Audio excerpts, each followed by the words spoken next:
Edney.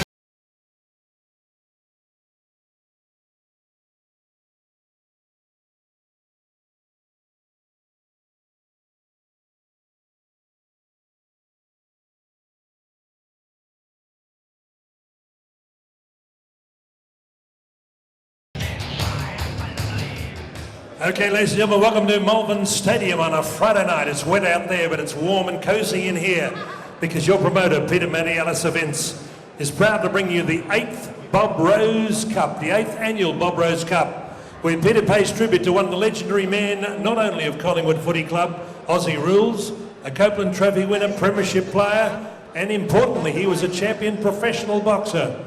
And Peter was very privileged to meet Bob Rose when he was gravely ill before he passed away. Previous winners of the Bob Rose Cup include Nick Torres, Shannon the Man McMahon and Pierre Karim. Tonight, who will we crown? The #1 fighter of the program, the Ultra Tune Major winner, the Bob Rose Cup for year 2010. Here we go, opening bell of the evening. Are you ready to rock? Are you ready to box? Paris Productions say yes, sir. Oh, yeah!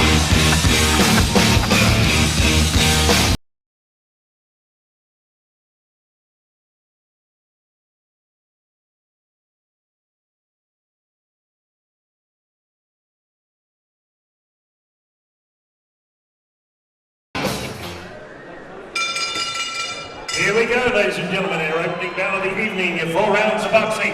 Peter Manialis Events, Howard Lee is my name, boxing is my business, business is good.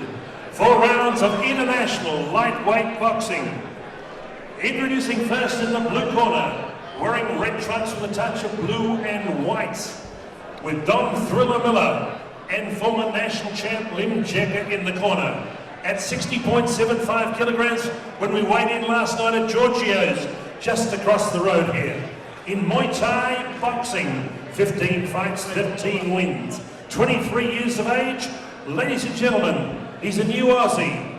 He came via the refugee program from Afghanistan, now living in Springvale. How about a warm Aussie welcome for Karim Afghan. Karim Afghan. And across the ring from South Melbourne, he's a personal trainer at Boxing Fit 1300, where he works out and he works as a businessman. Ladies and gentlemen, with Mick Hargraves in the corner from Boxing Fit 1300 Port Melbourne. At 60.90 kilograms, wearing royal blue trunks, would you welcome Stephen Butterking. Stephen Butterking, red corner. Judges at ringside, Samantha Mulder, Peter Flaherty, Brian Memory. The referee in charge of the action, voted in 2008 as Victoria's Referee of the Year. Tony Moretta, it's all yours. You got my instructions in the red dressing room, boys. Obey my instructions at all times. What a full house here, great to see. Don't forget fight bet. Michael Dan can take your bets on this fight. Every fight tonight. He's got good odds and he pays cash. Welcome to Malvern Town Hall, June 25, 2010, for fight 1 of the 8th annual Bob Rose Cup, promoted by Peter Manialis. I'm Patrick Skeen, and joining me as co-host tonight is SEN's Troy Zantuck. How are you doing, Troy? Very good, Patrick. Looking forward to an absolute extravaganza of boxing action put on by master promoter Peter Manialis. Already a bit of flash early in Karim Afghan's professional career. Very interesting story. Has had 15 Muay Thai fights, very popular Muay Thai fighter in Malaysia. And here he is making his professional debut, the welder from Kabul. And Stephen King, age 28, making his debut from the Boxing Fit Gym in Port Melbourne. Mick Hargraves. It's a pretty agricultural exchange of Stephen King, getting the better of those early. Karim Afghan is adapting to boxing. He's been using the high kicks and the knees, and this is his first fight under the Marquis of Queensbury. Stephen King trained and schooled by Mick Hargraves down at Boxing Fit Gym. This is going to be a tight one, Troy. Betting's $2 Stephen King and $1.60 Karim Afghan. So Afghan the favourite, King getting the better of the early exchanges. Both King and Afghan, the orthodox stance. Interesting jobs. Welder by trade, Afghan, and a labourer and a personal trainer is Stephen King. Stephen King just did some great work there getting off the ropes. Karim Afghan tried to pull him onto the ropes. So Stephen King showing good footwork and lands a good solid left hook to get things started. Yes, Mick Hargraves, famed for having his boxers schooled with fantastic footwork and electric hands. Great story, Stephen King. Started boxing when he was 12, finished when he was 17, had 10 years off, got on the ciggies, and now he's back on track and back making his pro debut after a run in the amateurs. Turned his life around through boxing. Absolutely, Patrick. Karim Afghan a bit more cautious as Stephen King lands again. He's getting the better of these early exchanges. He's better technically than Afghan. Afghan looked like he's got some power. Round one. First round of Stephen King for me, Troy. Absolutely, Patrick. Proudly brought to you Very by good performance by Stephen King in that Stephen first King. round. Sign on the stage. Butter King. Round two, first fight of the Bob Rose Cup. Stephen King, Karim Afghan. Karim Afghan, a converted Muay Thai fighter, and Stephen King, an old technical fighter, fought under the VABA. Afghan throwing some roundhouse punches, not landing anything of significance. Stephen King looking tight and disciplined, and both look like they're trying to get into it. Absolutely, both are trying to impose at this early juncture in the second round. Of course, Stephen King in the blue shorts, and the Muay Thai master Karim Afghan in the red and white trunks. Likes to get in there and blaze, does Stephen King. Paying $2, Karim Afghan the favourite at $1.60. And King showing some great technical skills. Good straight right, straight down the pipe, caught Afghan. Again, Afghan looking to get on the inside and impose himself and maybe bully Stephen King around. King showing great footwork as he moves around, as Afghan lands a straight right. Interesting, that's the first exchange that Karim Afghan's got the better of. He seems to have a bottomless reservoir of energy. Could he burn out, Troy? Well, are his punches connecting? That's the question. There's not a great deal connecting, but he's some body punches there. Nice being aggressive. left hand, King right him hand. off, and King looking to counter. Karim Afghan just standing there and trading. He's adapted well to the Australian environment. It's quite almost big right hand there by Afghan. He's landing on King in this round, getting the better of things. He's turned around a bit.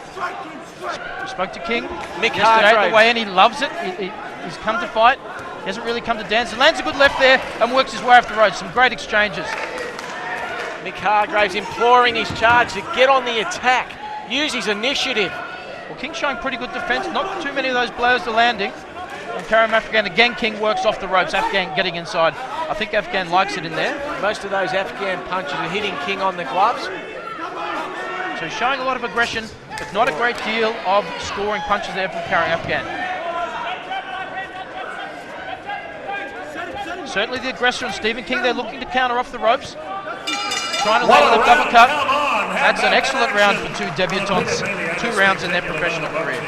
Tremendous work there by King and Afghan, really throwing the leather, giving the crowd what they've come to see. Seconds out as we approach round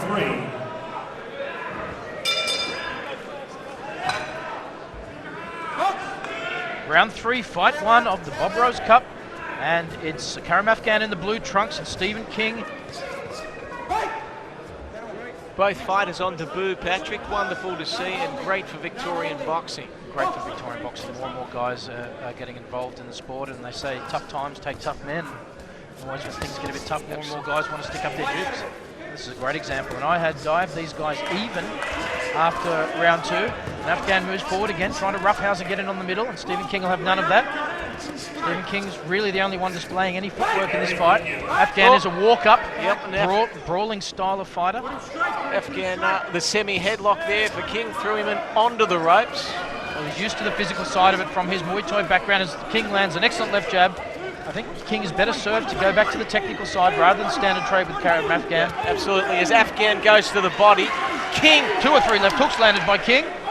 Afghan moving forward, King evading. He's working himself into a good fight. I don't think either fighters work themselves ahead here. There's some great punches there. Afghan loving that roughhouse infighting, and King moving back, trying to counter and getting caught in some of those exchanges. How do you have it so far, Troy? King needs the long-range punches. You can see Afghan, he's loving it in close. He's thriving on it in close, Afghan. King needs to box from long range. He has the better skills, but Afghan moving forward and landing some big clubbing punches. Sakio Bika style, moving in, trying to land the money punch. King looks like he's starting to tire now, as Afghan's landing some shots and his defence is starting to let him down. And also King bleeding, also from the right eye. It looks like the right eye, so keep an eye on that one. King's a fighter. It doesn't look too significant at this stage, but Afghan definitely getting the better of things in round 3, starting to land some shots. Oh, like big right hand there by Afghan to King. And Afghan looking to close it. King working out of the corner, working out of the punches. Really finished to round 3. How'd you have it, Troy? Wow, Afghan coming on strong. Afghan clearly in that round, Patrick. Come on, let's get involved. Let's raise the roof. 4th and final round of Fight 1 of the Bob Rose Cup. It's been a wildly entertaining fight between two debutantes. Karim Afghan in the red trunks, Stephen King in the blue trunks. Troy, on both our cards now, we have Afghan 1 up, and this is the final round. Stephen King showed a bit of fight at the end of the round, but it was all Afghan from mine. Absolutely, but he showed a lot of intestinal fortitude to stay on his feet after that Afghan barrage in the final moments of that 3rd round. Mick Hargraves, his trainer, he'll be hoping that Stephen King can pull something out of the kit bag. Well, he seems to have some renewed vigour at the start of round 4. He looked like he was tiring at the end of round 3. It is his first pro fight, and he's only had 2 amateur fights in his comeback after a 10-year layoff. But he's still in there. He looks supremely determined to finish this fight, and maybe he can counter and use that right hand, which looks like it could swing the momentum back in his favour. And they're both in there fighting, brawling, mauling, moving forward, and you get the feeling, oh, Afghan's... He's been warned. Has been warned for pushing there. You feel Stephen King has to get busy, and he has to get busy right now.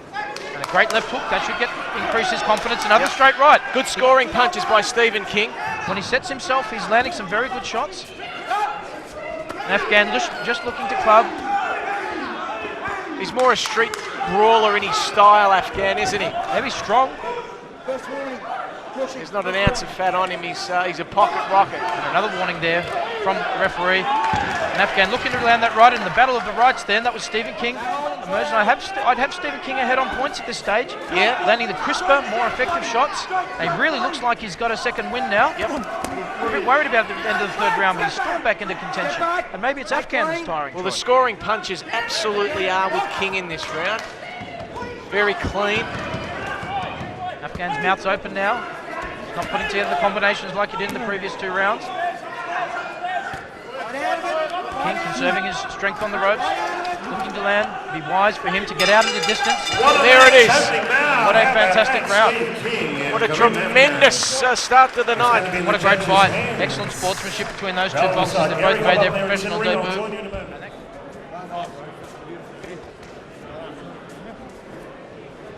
Ladies and gentlemen, come to center ring. Tom Davis, give it a big bang. Thank you, Tom.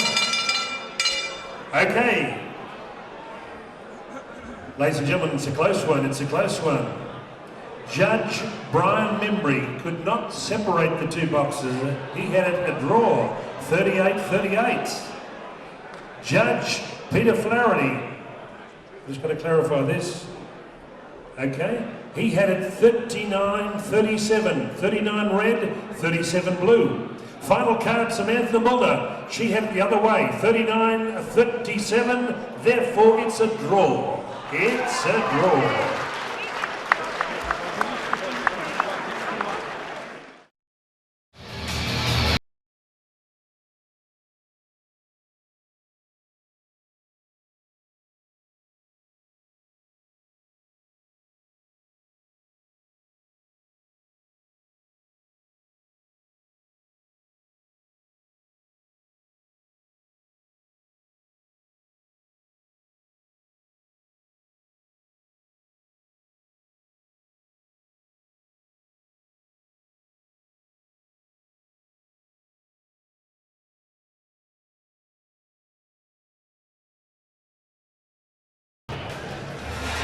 Only one.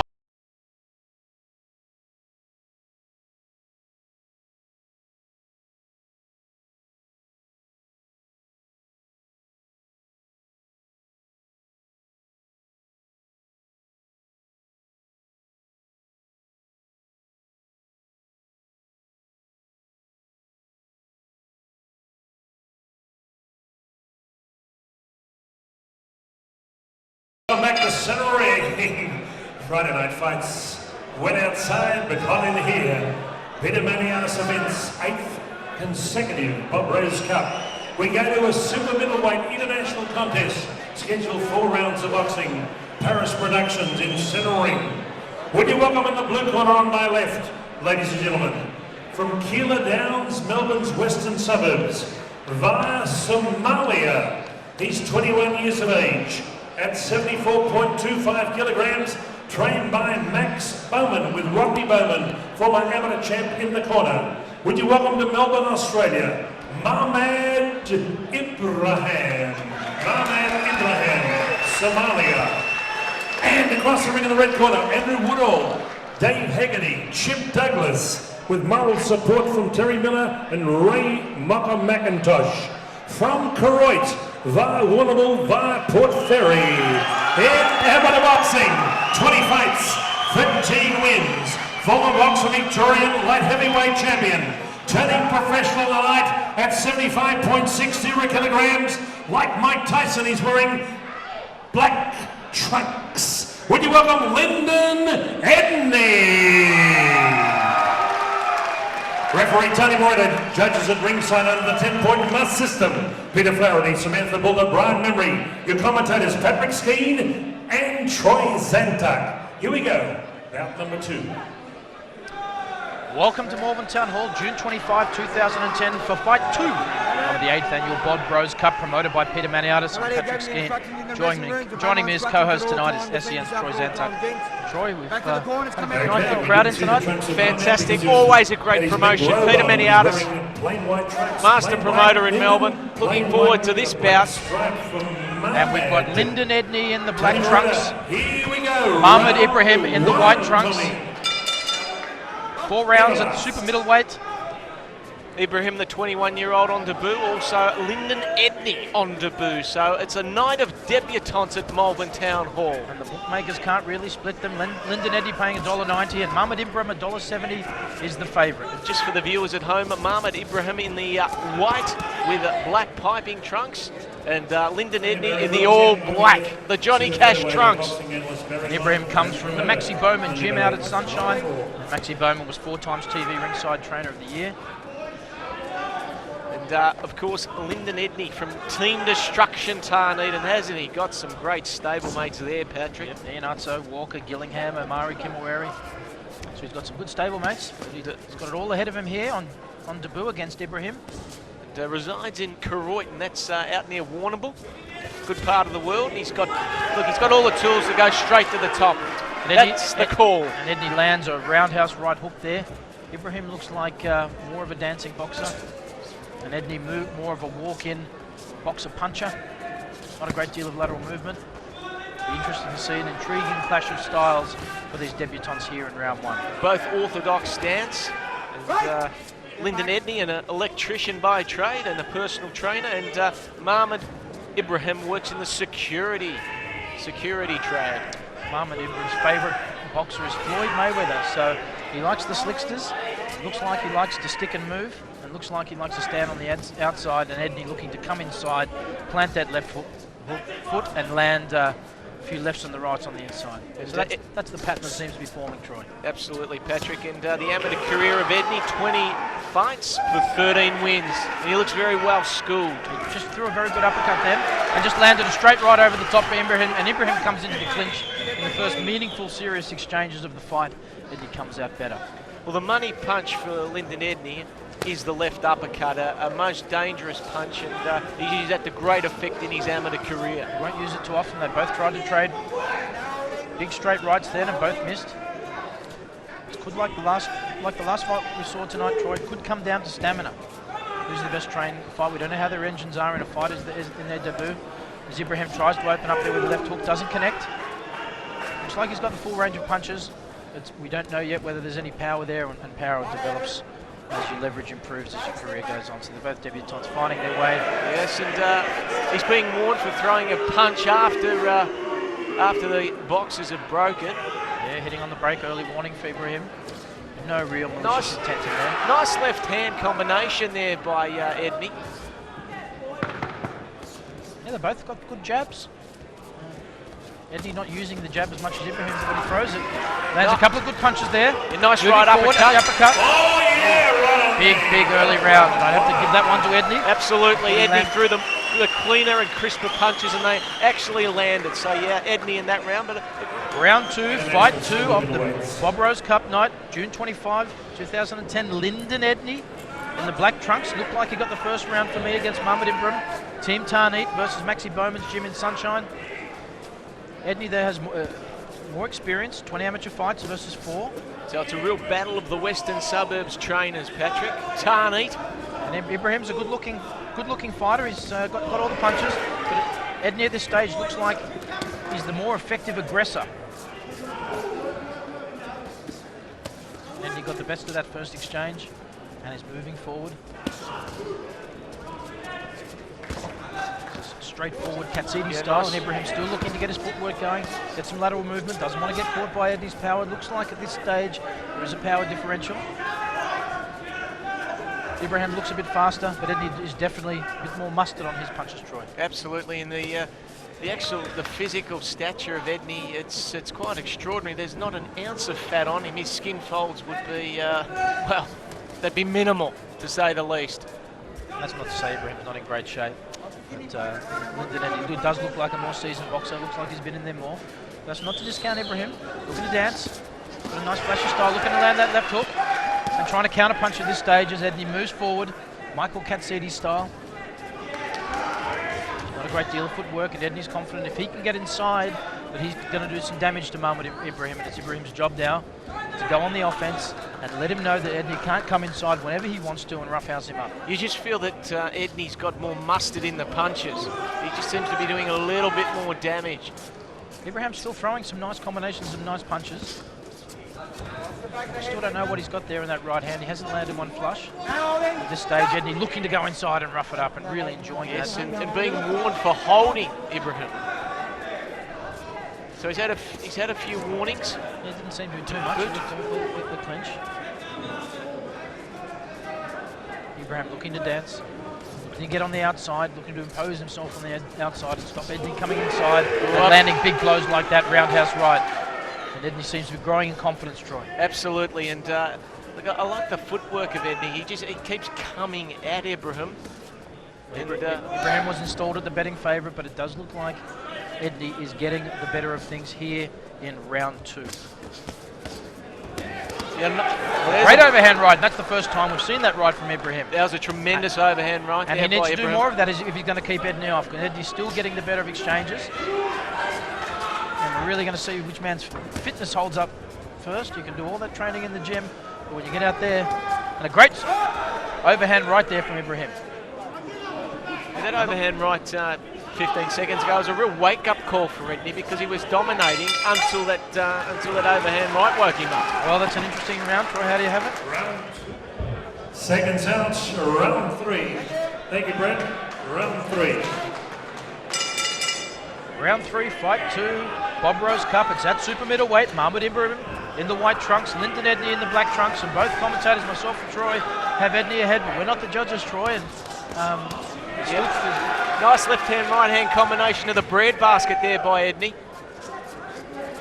Edney looks like he's trying to land those body shots. Ooh, a big right-hand tombola there by Edney. And Ibrahim seeing those coming, he really wants to stay away from that right hand. Should be maybe moving the other way to try and counteract, because that right is the big one. We haven't seen the left uppercut, the money punch yet. No, we haven't. And it's a very difficult punch to pull off. Edney moving forward.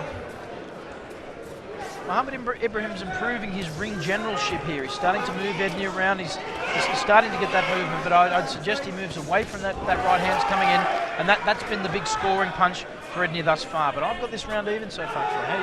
Yeah, absolutely, Patrick. You're on the money again. Very even. Very hard, isn't it, to actually pick a dominant boxer in this bout. It could go either way. You just get the feeling that if he can land that right hand, Ibrahim, it could be lights out. But look, Edney, he's boxed the better today, as far as I'm concerned. Yeah, if you're going to be the quicker, more mobile boxer like Ibrahim, you've got to keep your opponent on the outside. He can't come in. And Edney's shown he's got a chin. He's worn a couple of shots there from Ibrahim. And he looks like he's got power. He's just tight, he's compact, he's controlled, and he's moving forward. And Ibrahim's going to have to do a bit more to keep him off. That's certainly an entertaining fight so far. That big overhand right. As Ibrahim moves into a clinch, he should do a bit more of that. He's got to neutralise. If Edney does get inside, he really wants to be neutralised, because that's where Edney's doing his most damage. Looks like there's a bit less pop there on Mahmad Ibrahim as he throws a wild roundhouse left. And fatigue can make cowards of us all, Troy. And I hope he hasn't died out in his debut fight. His open mouth. We saw an earlier fight, Stephen King coming back. Oh, and Lynden there was a big right hand. Another one. Ibrahim's in a bit of trouble. He needs to clinch. He needs to clinch. He needs to control and get hold of his senses. And that's the big power shot we were looking out for and foreshadowing. And Lynden Edney now in control of his fight. Oh, a big right hand slobber knocker. Absolutely knocked the stuffing out of Mahmad Ibrahim. Ibrahim trying to dance, trying to get his footwork going, trying to get some control. And Nice left hand jab there by Edney. He's going in for the kill now. He feels the confidence levels of Edney have risen to an enormous... Ibrahim now needs to get on his bike. He's got to make it to that bell and needs to regroup and have a talk to Max. Oh, he's out on his feet, Patrick. Still feeling the effects of that big right hand. Lynden Edney was trying to land all night. There comes the uppercut again, and that could be finishing the fight. That could be finishing the fight right there, but Mahmad Ibrahim still keeps moving. He's now moving to the right, away from that big right hand. And Lynden Edney's just stalking now. Yeah, just stalking out. Not blowing himself out, trying to pick his shot. Oh! That's a very, very big round for Lynden Edney. Edney, if you don't mind. The course of the fight changed right there. Mahmad Ibrahim. Seconds out. This is the third and final round. Final round, fight 2 of the Bob Rose Cup. And it's all Lynden Edney at the moment in the first 3 rounds. Mahmad Ibrahim really took some punishment in that 3rd round, but he's come out for the 4th. Ibrahim in the white trunks, Edney in the black trunks. And really looking to Ibrahim to get on his bike now, or this fight could be stopped, Troy. That 3rd round for Edney was absolutely... He pulverised Ibrahim in that last 20 seconds of that 3rd round. It was vintage boxing, tremendous work, but he's got to capitalise on that now. And he's got to finish the job. He's not going in for any flurries that could tire himself out. He's picking his mark. He's really looking like a mature seasoned fighter on debut. He's not puffing himself. That's his only chance. If he runs out of pump here on most cards, I imagine Edney would be ahead. And Ibrahim now has tasted the power of Edney, and he's really looking to make it to the bell, throwing out some jabs and doing whatever he can to try and keep Edney on the outside. Ibrahim's shown some combinations from long range, but when it's gone inside, it's really been all Edney. Yeah, but there hasn't been the mustard there from Ibrahim, and those mustard shots that he peppered Ibrahim with in that last 15 seconds of the 3rd round. It's one of those things in the back of Ibrahim's mind. He feels... He takes another big right hand from Edney. And could this be a repeat of round 3? But Edney looking cool, calm and composed, and I think... another beautiful combination there, Patrick. A right and a left hand.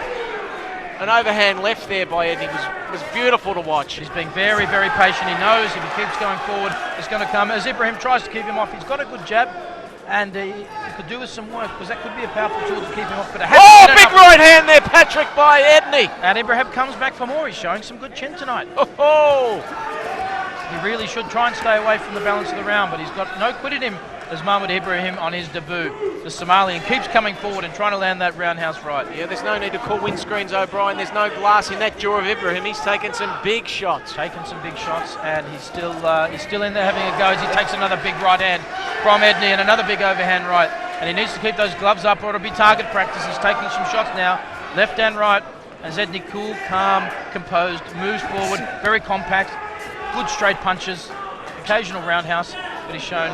he's been impressive, hasn't he, Edney? It's a great debut by Lynden, and it's a credit to Team Destruction. They've delivered him in great shape. He looks like his condition's right. He's moving forward just like he was in the 4th round. But he's actually thought this out, Edney. That's what I've been impressed by. But he shows he's got power. Yeah. And to go a long way in this game, you need power, and it's a great debut. He's from Koroit near Warrnambool. Yes, a great part of the world. Down on the coast there, Warrnambool. As Mahmad Ibrahim, he's still in there. He landed a great right hook then, but there wasn't enough to really keep Edney off. And Edney will be a bit more cautious. He knows he's got this in the bag now, or he thinks he's got it in the bag if it goes to the judges. And he's done enough in this 4th round to do it for mine, Troy. That's all. Great fight. Great fight, absolutely. Two very game fighters. Thank you. Matt Thomas hopping up for the presentation on behalf of the lead Cranes. Mathematics, very good. Mahmad, please come to the centre ring. How about a big round of applause to another competitive battle on a Peter Maniatis event show. Okay, Tom, give it a big bang, thank you. Okay, we have a unanimous points decision. Judge Brian Lembury had it 40-35. Peter Flaherty and Samantha Bullner both had it 40-36. Your unanimous points winner, red corner, Lynden Edney.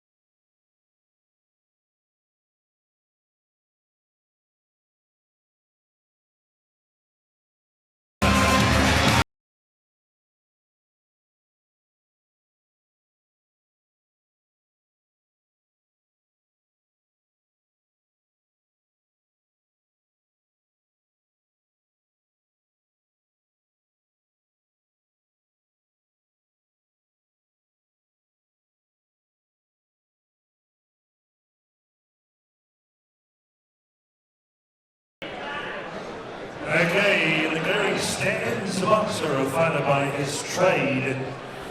Here we go, 4 rounds of Super Cruiserweight boxing. When you welcome on my left with his coach Michael Savaglu. From Malvern East, just round the corner, he's a self-defense expert. Ladies and gentlemen, in MMA, 12 bouts, 9 wins, mixed martial arts.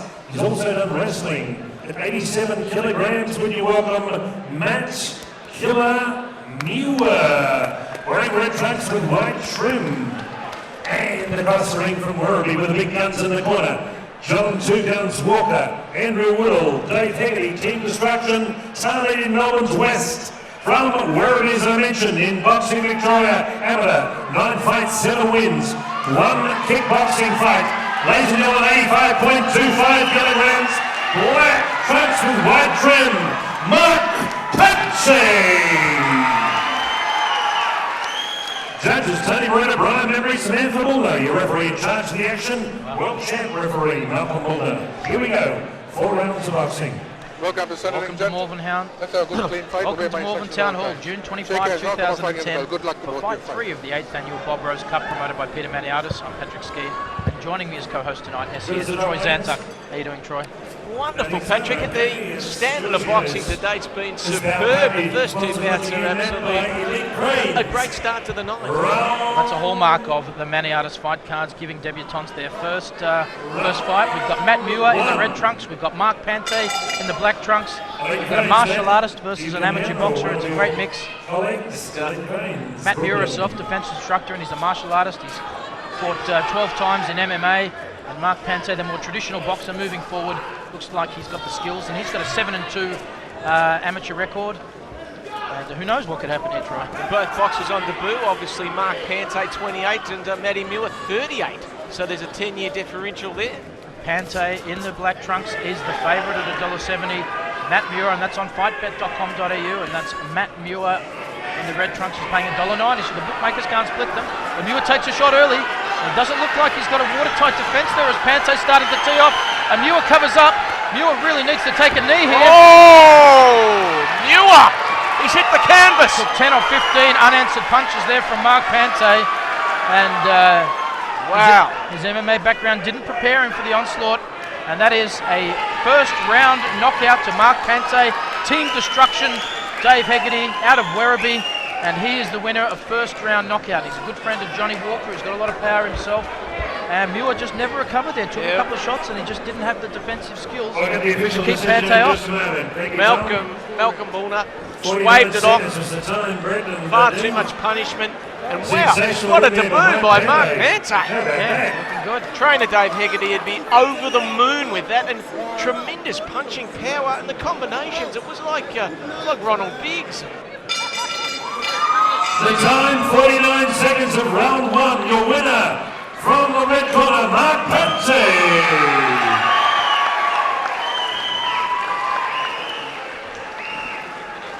Marc, congratulations. How about that? 49 seconds. You blew him away. Yeah, it wasn't bad, Howard. It wasn't bad at all. I want to thank Matt for taking the fight at such short notice as well. Thanks, Matty. Who's here tonight? You've got a big supporter base. Yeah, got all your fans.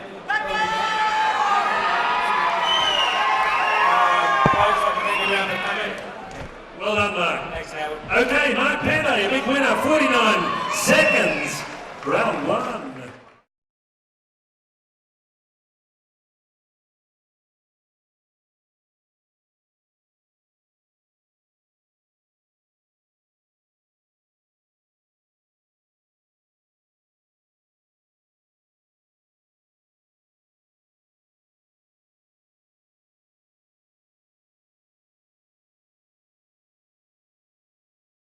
Trained by Long John McGovern, who's a former Australian light heavyweight champ. And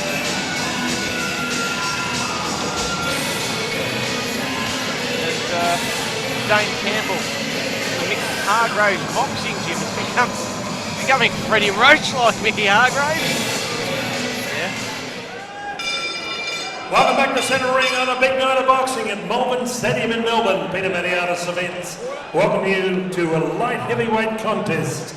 Scheduled 4 rounds of boxing on the Bob Rose Cup night, the 8th annual Bob Rose Cup, where Peter Maniatis pays tribute to a great Collingwood footy legend. also a professional boxer of esteem.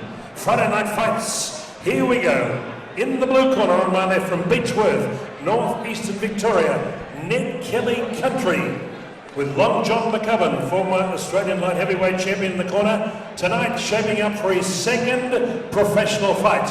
On debut, May 2 at Albury, he beat Wagga Wagga's Lee Blacker. Before that, in amateur boxing, 13 fights, 10 wins. He was an amateur boxing league, Victorian, Australian and Riverina champion, all in 2009. At 79.50 kilograms, wearing black trunks with white trim, would you welcome Beechworth's Callan Orchard. And across the ring with Mick Hargraves, boxing fit 1300, Kevin Hargraves, originally from Auckland, New Zealand, now living in the city of Melbourne. That's his address. Part of Team Hargraves, as I mentioned, 27 years young in professional boxing. 2 big wins at 78.70 kilograms, wearing royal blue trunks. Would you welcome the Hurricane, Dane Campbell. Ultra finish, Rob Marinelli sponsoring this bout. Referee is Tony Moretta. Judges Brian Membry, not Andrew Campbell, but Peter Flaherty, Samantha Mulder. Here we go. Bout number 4. Thanks very much, you star. Thank you. Thank you. I'll give you instructions in Welcome the to dressing room. Malvern Town Hall, June 25, 2010. It is Fight 4 of the 8th Annual Bob Rose Cup, promoted by Peter Maniatis. I'm Patrick Skin, and joining me as co-host tonight is SEN's Troy Zantuck. Great night it's been so far, Troy. Just wonderful. You judges, Peter Flaherty, Samantha Mulder, Brian Membry. Some light heavy action. 79.4 Right, kilos.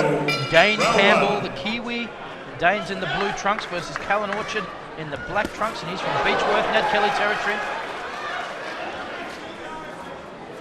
Dane Campbell, 27 years of age. Callan Orchard, just a young man at 20 years of age. And the record of Dane Campbell, 2-0, and Callan Orchard, 1-0. They had similar amateur careers, 112 fights. Dane Campbell, 113, Callan Orchard, and Callan Orchard was the Riverina light heavyweight champion. Some tough boys up there. Oh, absolutely. And obviously, Dane Campbell, under the tutelage of the great man Mick Hargraves at the Boxing Fit Gym in Port Melbourne. The stablemates include Frankie Laporto and Dia Prazak. And Callan Orchard showing some good skills there, keeping Dane Campbell off. And this looks like a good clash of styles early. Amateur career for Dane Campbell, 12 fights, 10 wins, 2 losses. His money punched a straight right hand. This is a battle of gentlemen boxers tonight. Dane Campbell, you wouldn't think he's a boxer, he's a well-spoken Kiwi, and Callan Orchard's a great young kid under the tutelage of Long John McCubbin, former Australian light heavyweight champ. And so he's starting off his career. He's had one fight for 1 win, and Dane Campbell's 2-0. Someone's most likely going to go tonight. Yes. And the Callan Orchard rates his favourite boxer as the great Sugar Ray Leonard. Yeah, he's looking slick. He's got some good footwork. Looking to establish himself on the outside. Dane Campbell's waiting, counter-punching, also making the play himself. So no one's really got the ascendancy here in round 1. It's a round that's here to be won. Orchard's landed some good jabs. Dane Campbell's moving forward. It's a feeling out process at the moment, Patrick. Really couldn't determine who the most effective aggressor is at the moment. Both having a look. Callan Orchard trying to land that big straight right. That's his money punch. He says he's a boxer puncher. So boxer puncher would indicate that he's ready. It gets a bit rough. Interesting round, Troy. How do you have it? Very even. Probably Orchard. I'd say probably Orchard just. Both Troy and myself had it 10-9 to Callan Orchard, but it could have gone either way. We are not the judges, and Campbell coming out more aggressively in this round. What do you think Campbell needs to do, Troy? Well, he needs to become busy, and that's what Mick Hargraves said to him in the corner. He said, "Look, you just got to let your hands go," and that's what he's doing in this opening round. Great to see. There's a mental battle going on. Both guys looking to assert themselves, and no one taking a backward step as Orchard shows some good skills, and he's on his toes. Dane Campbell, the more walk-up, brawling type, like trying to land some big shots. He's probably got the advantage with his reach. You'd say Dane Campbell, more rangy boxer than Orchard. Orchard's got that in-out style. He has. Looks to be getting the better of things in round 2. Haven't really seen either of their chins tested so far in this fight. No real power displayed, but Orchard showing some good skills and still moving forward. So he's not really showing Dane Campbell's power too much respect, and that's what you've got to do as well. Don't go into a defensive posture. You've only got 4 rounds to do stuff in the debut. Yeah, it's absolutely, it's make hay while the sun shines type boxing, the 4-rounders. At this stage, Campbell really looking to get on the inside. I think that's where he fancies his power, and he lands a good left to the midsection of Orchard. Yep. He's just looking for that opening, isn't he? You feel Dane Campbell. Well, there's a really nice probing uppercut and keeping Campbell off with those jabs. And Orchard's doing a good job here in round 2. I'd say he'd be ahead at the moment. Campbell still hasn't landed anything of significant. Grazing left hook to the temple and high cheekbone of Orchard, but nothing significant. Almost caught him, and that's what Orchard doesn't want to get caught in a standstill battle of left hooks with Dane Campbell. Excellent round. I'd give that to Callan Orchard. How about yourself? Yeah, look, I'm actually going to give that to Campbell. Seconds out as we approach round 3. Round 3 coming up. Come get behind Callan and Hurricane. Round 3, fight 4 of the Bob Rose Cup. Dane Campbell in the blue, Callan Orchard in black. Excellent skills shown, and Campbell really looking to get inside and smother Orchard and take away his leverage, and Orchard doing a reasonable job keeping up. It could go either way, Troy. It could go either way. Yeah, you're absolutely right, Patrick. And Campbell, his debut was a points win over Emilio Schmidt in September 09 at Port Melbourne. And his November 2nd fight, he stopped Chris Warratini in round 1 at the Malvern Town Hall. So he's got form coming into this. And Campbell getting the better of some early exchanges in round 3 and has landed 3 or 4 serious shots to Orchard. Orchard doesn't look like he's showing any ill effects, but he's certainly starting to find his range as Dane Campbell. He's stepped it up a notch here in round 3, and he's got the better of the early going. There's some nice body work there by Campbell. You notice the red welts around Orchard's solar plexus. And Orchard looking to get the rhythm he established in round 2, get that going for round 3, but Campbell's not letting him. Campbell's bullying him and rushing him and throws out a good jab. So both fighters have the skills. And another great jab from Campbell, really stepping up a notch in round 3. Well, that really hit the mark, that left hand. That's maybe what you saw in round 2, Troy. Yeah, I did. Starting to get the ascendancy. Yep. And it really is Campbell moving forward now, as Orchard takes a more defensive posture and starting to counterpunch more. Really wants to evade those couple of big shots, and a great uppercut there by Orchard. And he's got the skills, but it didn't seem to keep Campbell off as Campbell moves forward and bullying him on the ropes, and he's more comfortable there and lands a couple of significant shots. And Dane Campbell's starting to hunt, but Orchard's very game, he's very willing, fighting off the ropes. He should get to his outside game that he got some real traction in the first early rounds. But this is all Campbell at the moment, and has Campbell solved this riddle? It's Campbell again. Campbell's coming on strong now. Effective aggression and some great punches, but Orchard fires back. The combinations that Dane Campbell was throwing there, fantastic. A nice left hook there to the jaw of Orchard. He's in trouble, Orchard. And there appears to be a real power differential now as Dane Campbell's landing his shots. Maybe Orchard's got to gamble here. He's thrown a few of those good right kicks. He's got to do something to keep Campbell off. Campbell, another left hand. 3 or 4 lefts, and he's now really getting the better of Orchard as Orchard starts to bleed from the nose. But he's very game, and Orchard comes back. They make them tough up in Ned Kelly country. And Dane Campbell, they two are going toe-to-toe. Orchard firing back and starting to land some great shots as some blood comes. Orchard is unbelievably back. Campbell has got him wobbling. And this is a dramatic turn of events as Orchard has transitioned from defense to offense and found the power he's looking for, and he's got some leverage as Campbell looks to take it on the inside. And what an amazing round of boxing, Troy. Oh, this is sensational. The crowd are on their feet at the Malvern Town Hall. And these two have really warmed to it, and Orchard's made a huge comeback here in the second part of the round. That's a tale of two cities. What a fantastic round. How would you split that, Troy? That was sensational.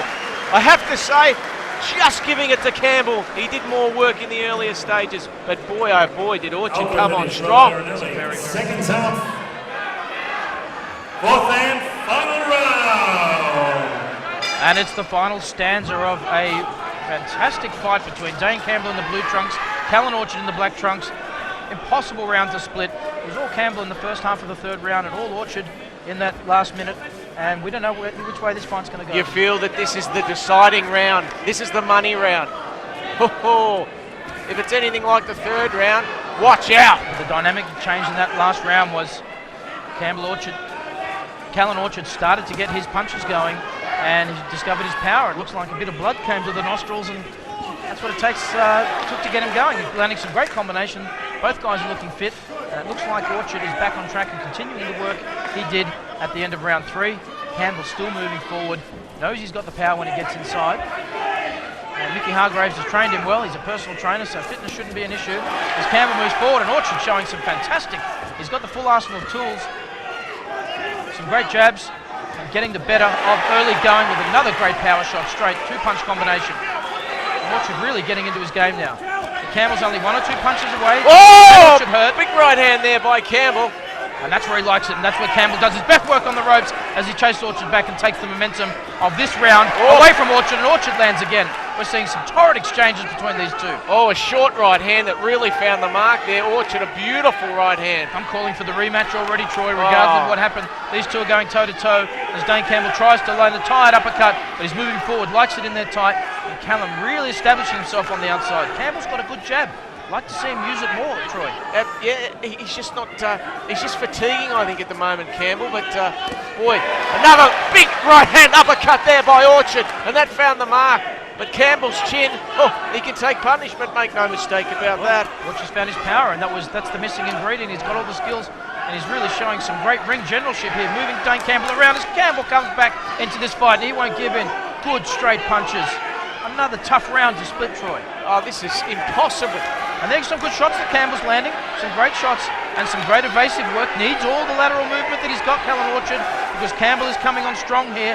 As Orchard again bleeds from the nose, he's taken some good straight shots and showed some fantastic chin here in the final stanza of a wildly entertaining fight at Malvern Town Hall. The crowd's got into it, Troy. Oh, the crowd are loving this. They are lapping it up, and this is what they've come to see. These two are going on it, but it hasn't been a great deal of clinches. Both guys want to fight. Orchard lands a fantastic left jab, and it's Orchard moving forward again. But Dane Campbell won't be tonight. He keeps coming back. Jabs of his own. He's made of hard stuff and lands 2 or 3 significant shots, and that's a difficult one again to score. Well, this round's there to be won, Troy. We can say that clearly. And with 10 seconds to go, as these two fighters bring it home toe-to-toe. Wildly entertaining. Orchard lands some very solid shots, and Campbell's still throwing, but Orchard getting the better of these final moments. A magnificent fight for two early-stage career fighters. Absolutely. How do you split that last one? The crowd are on their feet. Absolute magnificent boxing by both boys. Value for money. Take a bow. And how do you As both fighters come to centering, how about a big round of applause once again? You gave them a standing ovation, and both men deserve that. Tommy? We have a majority decision. Judge Brian Membry gave it 39 blue, 38 red. Judge Peter Flaherty could not separate the two boxers. He had it 38-38 a draw. Therefore, the final card comes down to Miss Samantha Bulmer. She has it 39-38, 39 blue, 38 red. Your winner, blue corner.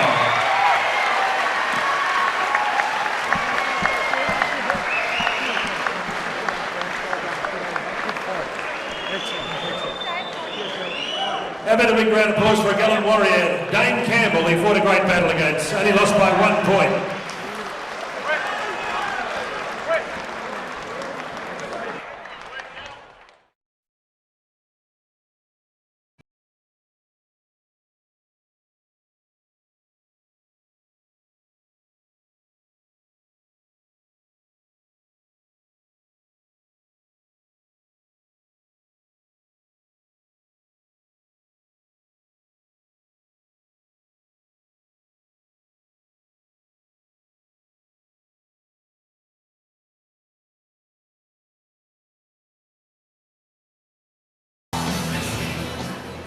Sounds like AC/DC, is that right? Rockin' the joints.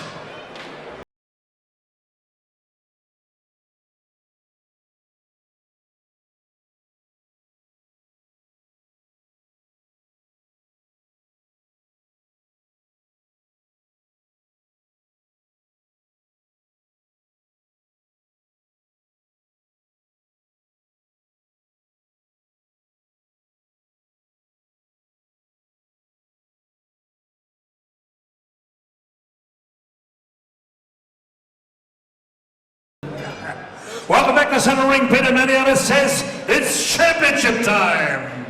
Peter Maniatis events bout number 5. This is for the vacant Victorian welterweight championship. 8 rounds of boxing schedule. Your referee in charge of the action, Tony Moretta. Judges at ringside under the 10-point mouth system. Peter Flaherty, Sam Bulder, Malcolm Bulder.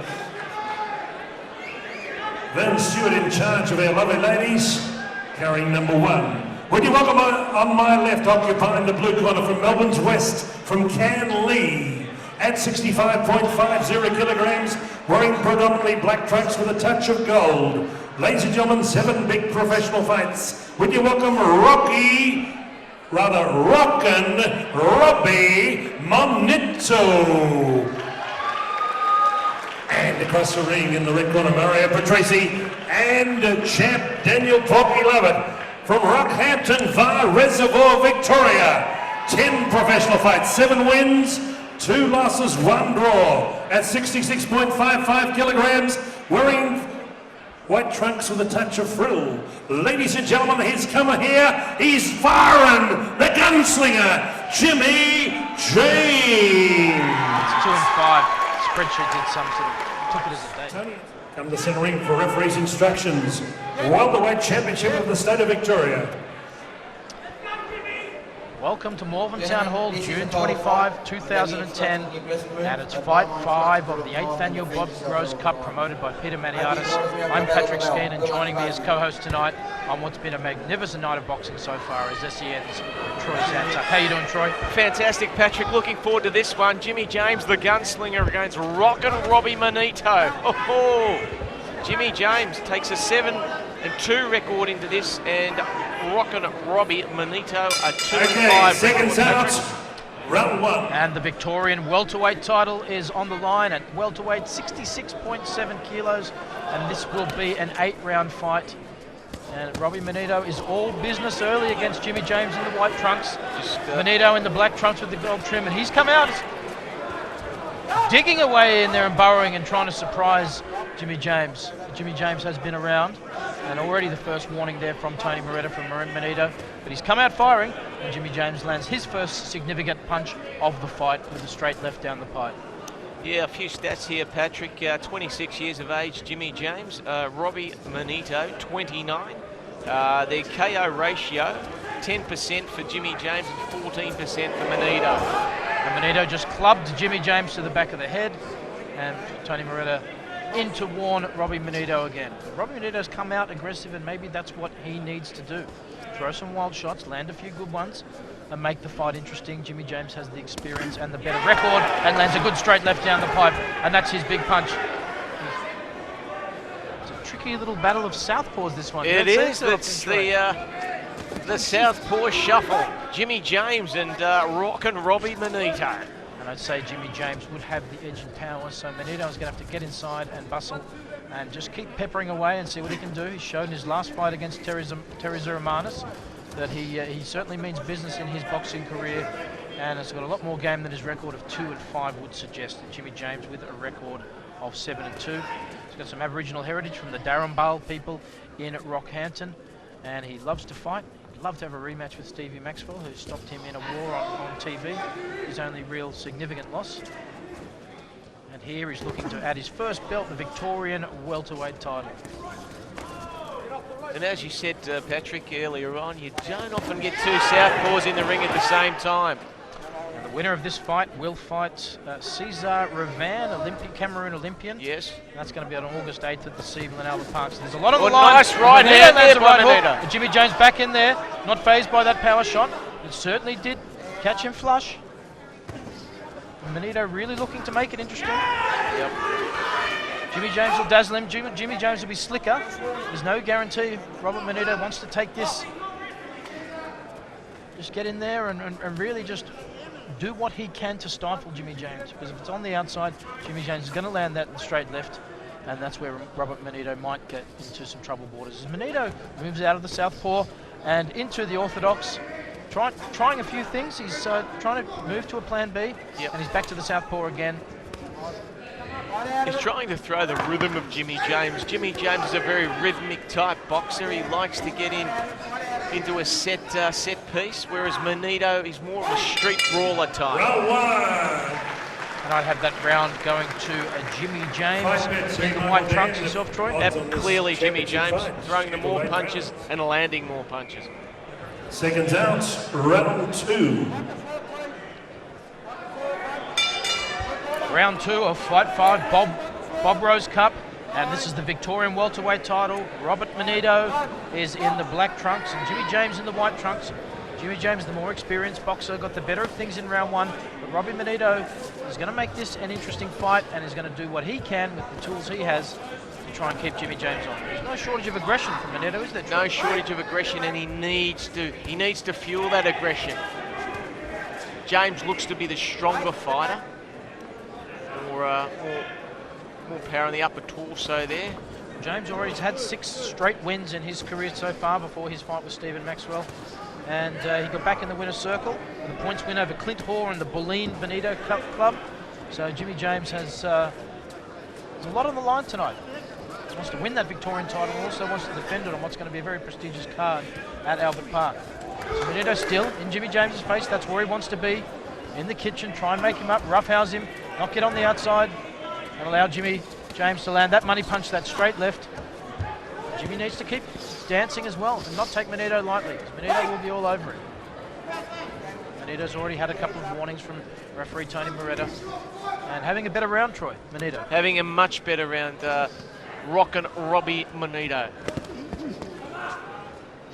Although he doesn't want to get tagged with that left hand, Jimmy James, the gunslinger. It's a lethal combination when he throws that straight left. The gunslinger's fancying himself, counter-punching now, letting Monitto do the play, and then landing some good exchanges like he did there, 2 and 3 punch combinations. He wants to get his rhythm, and he wants to stay on the outside and keep dancing like we know he can. But Monitto, he won't be denied. He just keeps on coming. He's got a willingness to get his hands dirty, has Monitto. And Jimmy James needs to keep doing a good job of controlling the distance. Not allowing Monitto to get in there and do any of those close-in power shots where he can get his leverage. He is controlling the fight, but he doesn't want to get complacent. Good shots landed there, and Monitto landed a few as well. They're using plenty of the ring, Patrick, aren't they? Nice left hand there by Jimmy James. Counter punch. Coming out of that clinch. Both boxers lock up onto the ropes. I've seen Jimmy fight before. I've seen a good variety of short hooks and uppercuts. Really plotting himself here to go the full 8 rounds. I think he's backing himself fitness-wise. He's prepared for this fight. He wants this belt. Monitto gets on the ropes, and that's where a lucky punch can be landed that can make things interesting as Jimmy James goes in for the clinch. They really would, in the interest of winning this fight, want to avoid getting to that sort of close roughhouse. Yeah, nice right-hand, left-hand combination there by Jimmy James. Great counter-punching on the ropes. Monitto trying the right-hand uppercut, didn't hit the mark.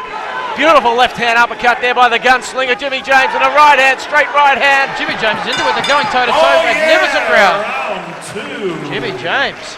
Oh, the gunslinger. The gunslinger loves it. He's got the gun out of the holster in that round, if you don't mind, Patrick. Come on. Thank you, bro. Thank you. St Kilda 11 points ahead against Geelong in the 3rd quarter. Here we go, round 3. Fight 5, round 3, the Bob Rose Cup, the Victorian welterweight title is on the line. Jimmy James Hall of Fame inductee. Get on your Henry. in the white trunks, Henry Robert Monitto in the black trunks. Come on, flyweight champion, Henry Nissen. Tony Moretta in charge of this bout, doing a Get behind tremendous Jimmy job. and Robbie, And round Jimmy 3. James really got the better of things at the end of round 2 there. It was a power differential. Rob Monitto chose to go toe-to-toe, and Jimmy accommodated him and he got the better. And this round 3 is following a similar pattern to round 2. Monitto's come out hard and landed a couple of shots. And Jimmy James really wants to get where he was at the end of round 2, where he's able to use his speed. You notice that Monitto, when he's fatiguing, he tries to wrap Jimmy James up. He goes the octopus option. Well, he's playing to his strengths. He likes it rough. He likes it on the inside. He's prepared to get his hands dirty, and he's prepared to gamble. He's prepared to constantly get on the inside of Jimmy James and take some of those powerful shots. Great left hand there by Monitto. Hit the mark there with Jimmy James. A nice left. Oh, a big right hand there by. And it looks like Jimmy James has been cut over his left eye. Over the left eye, yep. And that's quite a significant cut. It's checked out for Tony Moretta. And no indication yet from referee Tony Moretta whether he thinks that was from a cut or a headshot, from a punch or a headshot. And this could significantly change the fight now. The pressure will be on Jimmy James, and this could be a stoppage win to Robert Monitto. Stop his, and that's a testimony. Stay in the fight. Absolutely. Stay in the fight. As long as you're upright, you're in there with a chance. But it'll be a travesty of justice to see it end this way. Let's hope Jimmy James. Let's hope that eye's not too bad. Yeah, he's ready for action. Monitto's strategy of clinching and bullying him to the ropes has paid off, and he's got a cut. What impact will this have on the fight? As Monitto moves forward, Jimmy James knows what he has to do, and he can't take too many heavy shots on that cut. It'll open up again, and it's gone toe-to-toe. Jimmy James lands some great shots, and Monitto moves forward, and this has become a very interesting fight with a new variable. Jimmy James has been cut, and now he's throwing some great shots. He's got to put those combinations together, and I think he wobbled Monitto with that big Yeah, Monitto's hanging on for dear life, Patrick. Oh, Monitto fires a shot off the break, and referee Tony Moretta does not like that. No, not at all. But no James, a big Jimmy left James has a hand. big one, and he's got Monitto wobbling. He could be one punch away here, Jimmy James, fighting with renewed intensity from that eye. Monitto still moves forward. Monitto knows he's just got to stay alive in this fight. And he's clinching, big shot from Jimmy James, and he's landing at will now on Monitto, and Robert Monitto, the very game, Robert Monitto's in trouble, but he moves forward. Oh, big left hand there by James. Oh, Monitto's out on his feet. Monitto's hanging on for dear life, but he stays there. There's no Monitto, and Jimmy James rocking again, pressure. He doesn't Blinking know from what the blood done in the is, eye, but he Monitto. moves forward, and this has become a gunslinger showdown between the Sicilian Robert Monitto and the Murray in a hurry Jimmy James. His blood starting to stream from that eye again, and he's battering Monitto.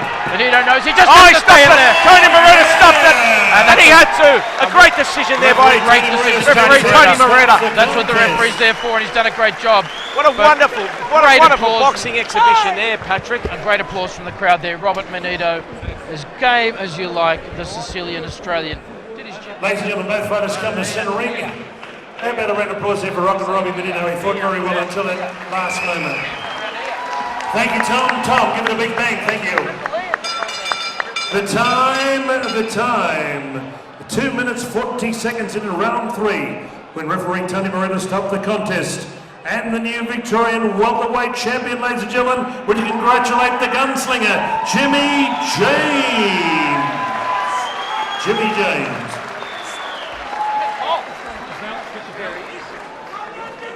Okay, good on you. Dennis is fixing the Elite Cranes. Thanks, Dennis.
Thank you, Tommy. Bit of bad blood here. How about this? Peter Maniatis, welcome you back to Centre Ring semi-main event. Victorian Cruiserweight Championship scheduled 8 rounds of boxing. Your timekeeper at the bell, Tom Davis. Your judges, Tony Moretta, Peter Flaherty, Brian Membry. Here we go. Ultra Tune sponsoring this semi-main event. Introducing first on my left, in the blue corner. Born Sydney, New South Wales, now Morfordville, South Australia. Ladies and gentlemen, in amateur boxing, 40 fights, 20 wins. He was a 4 times South Australian light heavyweight amateur champion. Ranked by Sugar Ray Whitley, World of Boxing number 7 contender in Australia. With Richie and Rod in the corner at 81.75 kilograms. He works as a wood cutter, wearing predominantly black trunks. Would you welcome the Pitbull challenger, Aaron Ross.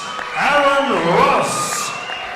And in the red corner, Andrew Woodall, John Two Guns and the Wild Walker, Boy. and the team, ladies and gentlemen, from Coburg, 29 years young, Team Destruction, 84.70 kilograms. He's ready to rumble. Ladies and gentlemen, they call him the Wild Boy, Steve Gillingham. Malcolm, it's all yours. We didn't resolve that issue, but never mind. Wearing black trunks with a touch of white. A lot of bad blood in this one. Okay, guys, welcome to centering. Good, clean fight. Obey my instructions at all time. Shake hands now. Come on, fighting well. Good luck. Good luck. And welcome to Malvern Town Hall, June 25, 2010, and it's fight 6 of the 8th annual Bob Rose Cup promoted by Peter Maniatis. I'm Patrick Skeen, and joining me as co-host tonight is SEN's Troy Zantuck. Tremendous, and well, Steve the Wild Boy Gillingham against Aaron Ross in the blue corner. 21 points in And front of Gillingham's Jamal. with the long black socks, and he's got some white writing on his shorts. And Aaron Ross from Morford Vale in Adelaide, from the Southside Boxing Club, and Gillingham representing Team Destruction at Tarneed, and he's from Reservoir and Coburg.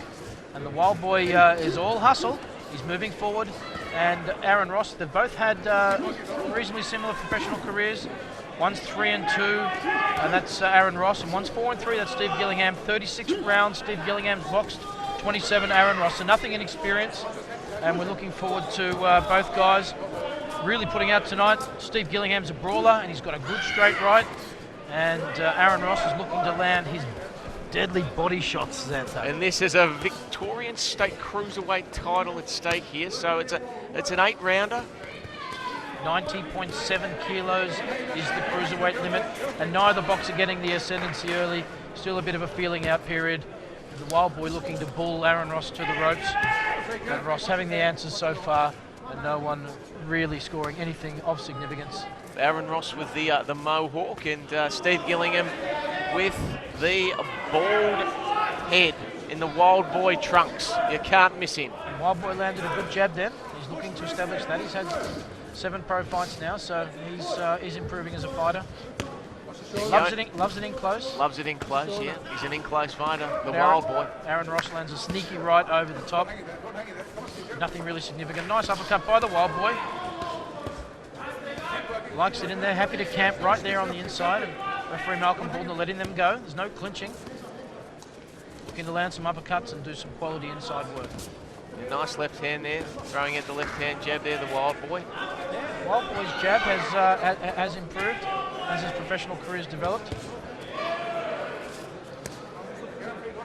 No major power shots landed in the round so far. No ascendancy gained by either boxer. As you said at the start of this, just a feeling out process. A lot of clinching, a lot of holding at the moment. A lot of in-close work done. Ross landed a roundhouse left hook there, but nothing of significance landed as the Wild Boy moves forward.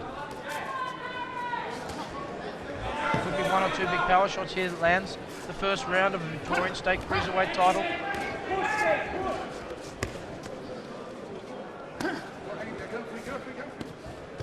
Wild Boy looking to maul, likes it there on the inside, and he really does fancy himself. And Aaron Ross doesn't look too shy on the inside, Troy. As he pushes Ross into the ropes there. Nothing dirty going on, which is good. They've set a good tone. Wild Boy came into the ring, gave Aaron Ross some stink eye. Round 1! And some good respect between the boxers. Round 1, how do you have See it, Michael Troy? Dan, fight betting. Yeah, look, I might have Gillingham just in front. I think he landed some good left jabs, and they were significant enough. Scoring punches for Gillingham. Fight 6 of the Bob Rose Cup, and it's round 2. Victorian State Cruiserweight title is on the line at 90.7 kilograms. Steve Gillingham in the long black socks and the black trunks versus Aaron Ross from South Australia in the black trunks and white shoes. And for both of us, Troy, we agree it was the Wild Boy shaded the first round, but we're not the judges. You seem to us to be the effective aggressor and land the more significant punches. Notice Ross in the early stages of this round going to the body. That's the shot. When we spoke to him yesterday, he said that was his money shot. He's looking to land those body shots. But Wild Boy's putting together some combinations here with some good uppercuts and some straight rights. Doesn't look like Aaron Ross is in any trouble, but he's certainly let him know he means business here in round 2 to build off the momentum that the Wild Boy Steve Gillingham established in round 1. it's a contrasting fight, isn't it? At stages, it's at range, and for most of the fight, it's in close, it's in the clinches. Yeah, you get the feeling this is going to be a war of attrition. No great power demonstrated yet. Wild Boy hasn't shown that single knockout punch, but he put together some great combinations. He's looking for that right hand uppercut to do the damage to the Wild Boy. And this could come down to conditioning of both fighters. Team Destruction out of Tarnede, they've delivered the Wild Boy in good shape. Interesting to see Aaron Ross, he looks in good shape. Favourite boxer Danny Green, Aaron Ross, and interesting to see that Steve Gillingham rates that he doesn't have a favourite boxer. Well, the fight bet odds, Steve Gillingham, the Wild Boy in the black trunks and the black socks at $1.90, and Aaron Ross, the favourite at $1.70. And I think the odds makers at fightbet.com.au have had a good look at Aaron Ross's 40-4 amateur record, that he's just put in more ring time than the Wild Boy in the amateurs. 27 rounds Ross's box, 36 the Wild Boy's box as the Wild Boy moves forward. So no real great experience differential, and really difficult to separate these two right now. Ross is staying in there. The Wild Boy getting the better of things and really making the play. Ross looking to counter, and they're both displaying good jabs tonight, Troy. Yeah, they are. They're boxing at range at the moment, which for boxing fans is great aesthetically. And now they get into the clinches on the ropes. And Ross is showing some pretty good lateral movement. Yeah, dancing on the feet there, Ross. So no jelly legs at this stage. Nice right hand uppercut there by the Wild Boy. Well, the Wild Boy's a fitness fanatic. He does 25k bike rides at 5 a.m, so he's delivered himself in tip-top shape, and he may need it. He's ranked 4 in Victoria, and Aaron Ross doesn't have a Victorian rating yet. Gillingham's a plasterer, and Aaron Ross is a woodcutter, so there could be some latent power in the woodcutter draw. Well, let's hope he keeps chipping away. He's and Rob Davis in the corner of Aaron Ross. Nice right hand there by the Wild Boy. Yeah, that round there, Patrick, actually going to go to the Wild Boy. The Wild Boy. The more and clear and concise punch. And it's round 3 of fight 6 of the Bob Rose Cup. And it's Steve Gillingham from Reservoir and Team Tarnede versus Aaron Ross from Morpeth Vale, the South Australian. And for both our commentators tonight, we have 2 rounds to 0 for the Wild Boy. But Aaron Ross has certainly been no slouch, and looking to get his combinations together and show his experience over 40-odd amateur fights and his 5 pro fights so far. You come out with the more positive approach, Aaron Ross. Does have some good lateral movement. And it's a battle of the Wild Colonial Boys. Ross has got the Southern Cross tattooed on his side, and Wild Boy's got the Southern Cross on the back of his trunks. Yes, it's a Southern Cross fest.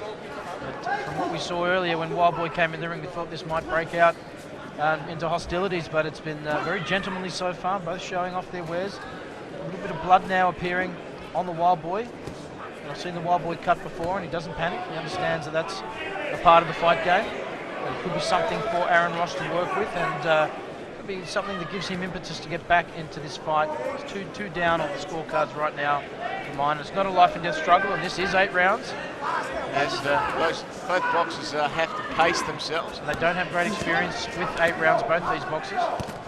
But Wild Boy fancies himself with his inside game, and so does Ross fancy himself. But Wild Boy getting the better of the inside exchanges. But Ross... I like Ross as he's coming out of those exchanges. A nice right hand uppercut there by Ross, found the mark.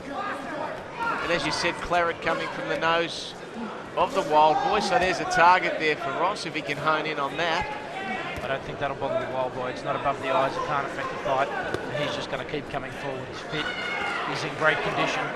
The Wild Boy loves to fight. And he always brings it. He's a fan favourite here at Malvern Town Hall. He's had some great fights. Had a loss last out against Hunter Sam early this year, but it was a very good performance, and he was very gracious.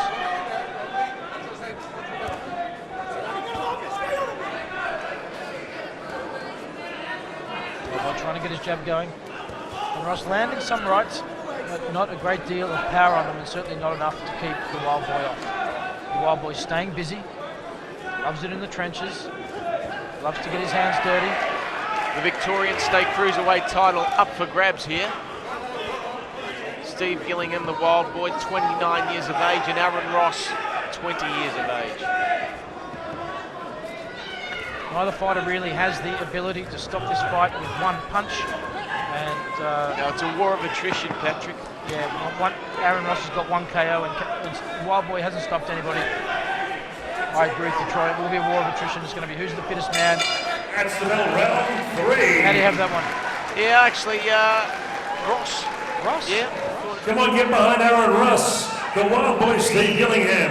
Halfway through this match. Victorian Cruiserweight Championship up for grabs. Round 4, fight 6. The Victorian State Cruiserweight title is on the line. It's the Bob Rose Cup, and it's standing room only here at Malvern Town Hall as Aaron Ross starts round 4 more aggressively, looking to try and establish the ascendancy. Momentum so far going with the Wild Boy, and Aaron Ross certainly did peg him back there in round 3, Troy. Yes, he did. I thought he took the points in round 3, and Ross has come out with bad intentions in the first round, but the Wild Boy. The Wild Boy's creating the opportunities. Yeah. He just hasn't managed to land that power punch. And Ross seems to be adapting. Just poking out that jab. Well schooled. Had a lot of amateur fights. A lot of amateur experience in building his professional career. Must be hard fighting out of South Australia. There's not a great deal of sparring over there. No, and what we're finding here, it's a real patience game at the moment, isn't it? Yeah. It's, the Wild Boy's nose is starting to bleed again, but not a concern. He doesn't panic if he sees blood. He just loves to fight as he relentlessly moves forward, probing, searching for some sort of chink in Aaron Ross's armour. And Aaron Ross has been quite composed. He may not be getting the lion's share of the action at the moment, but he knows, stay in the fight. He's experienced, and who knows what can happen in the later rounds. We're only halfway through this fight. The Wild Boy moves forward, trying to plant that left foot and land his big straight right, which is his money shot. And I'm very impressed with the Wild Boy's jab. yes, Poking it out there. It has been potent tonight. It's been an effective tool, and it's a scoring punch. Nice straight right from the Wild Boy there. He loves to come in and try and manhandle his opponent as he bullies him on the ropes, and that's where he feels he can do his best work. It'll be interesting to see if the judges agree. He's got pretty good punch output. He has got a very good punch output. There's no doubt about that, Patrick. Concentrating on the bread basket there with the Wild Boy, going downstairs now again into the rib cage of Aaron Ross. And Aaron Ross hold his own in close with this close mauling style of the brawling styles. The Wild Boy Gillingham. Big right hand there by Gillingham. But Ross comes back with a few of his own. That's the best action in the fight so far, midway through round 4. And Gillingham looking to bully, fancy himself in the corner, landing some good shots. Malcolm Bullner in there tight, watching progress. But Ross is not panicking. And the Wild Boy just can't land that significant brace of punches that can open up Aaron Ross. And I thought Aaron Ross handled that pretty well. That onslaught. He did, yeah. He took some came back decent punishment. Some great shots of his own. This has developed into a good little infight. What a top round there, come on. Excellent round, best round 4. And who would you give that to, Troy? Yeah, look, I'm going to go again with Aaron Ross. Seconds out, round 5. Schedule 8, Victorian Cruiserweight Championship. It's Sean round Priestley from Altitude will make the presentation. Here we go. Round 5, fight 6 of the Bob Rose Cup. It's cruiserweight. The Victorian state title is on the line. And we've had a difference of opinion. I thought that was the Wild Boy Gillingham's best round, but Troy, you thought round 4 went to Aaron Ross? Yeah, but Gillingham, gee, he's fought a terrific bout. He's fought it on his terms. Well, that's great. We disagree. Yep. But he hit him with a massive right there, the Wild Boy. Let's rock Ross. Oh, he's in trouble. And that's the punch Wild Boy's been trying to land all fight, but Ross is composed again. He's on the ropes, but he took a massive shot there from the Wild Boy, and that power is starting to get through. Who is going to impose their style on the other? And the Wild Boy is committed. Straight right hand by the Wild Boy. Tremendous punch. Aaron Ross for the first time showing the effects of the Wild Boy's power. Yep. Gee, we're at a pivotal stage of the fight. That had plenty of Tabasco in it, that right hand by the Wild Boy. Very impressed. Those peppery long-range combos of the Wild Boy finally testing the heart of Aaron Ross, and he came up. He came strong. He went to the ropes. He showed some experience, and now it looks like he's tightening up his defence out of respect for the Wild Boy. And Ross isn't coming forward as much as he was. As Wild Boy lands another straight right, and Ross tries to counter him over the top unsuccessfully. And Ross is really going to have to start landing some of those punches to keep the Wild Boy off and to keep the equilibrium in this fight. Well, the momentum, well, it's well and truly shifted. The Wild Boy is coming home like a steam train. And Ross has shown he's strong enough that he can handle the in-close fighting, but it's Wild Boy from distance at the moment. There's been some long-range shots with more power on them that won the first part of this round for the Wild Boy. Some decisive, strong punching. The Wild Boy bites down on the mouth guard. He's come to win, and they exchange left hooks there. And that was an interesting exchange. It looks like Wild Boy got the better of that. You can't be sure with Ross. Gillingham, as you said, he's bitten down on the mouth guard. He's actually taunting Ross. Wild Boy showing some confidence, but he shouldn't get too cocky because Aaron Ross is still alive. One in this is an 8-round fight. Oh! Wild Boy lands another good left hook. Big, strong punches now, really picking off these power shots and loving it on the inside. Camped his head on Ross's shoulder. He's really trying to bully him now, take his strength away, impose himself on Aaron Ross and take advantage of this momentum. And that's the body shots Aaron Ross told us to look out for, and he's landed them. They seem to have negligible impact, but they can build up over time. Nice left hand there by Ross. Right hand there again by the Wild Boy, Steve Gillingham. You know, the Wild Boy's getting the better of this round.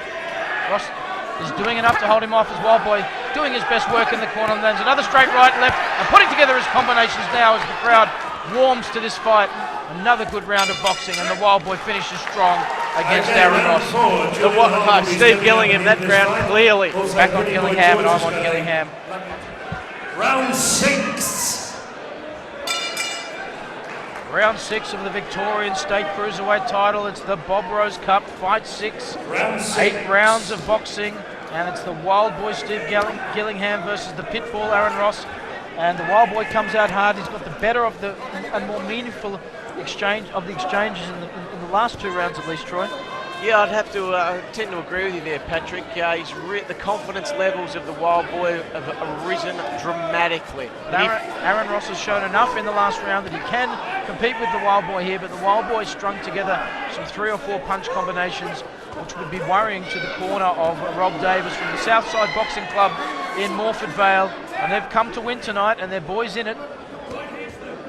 And on the flip side of that, Dave Hegarty would be absolutely over the moon with his charge, the way that the Wild Boy's gone about his business tonight. And it looks like his Wild Boy's sticking to the game plan. He's getting inside and then bullying Aaron Ross to the ropes and negating.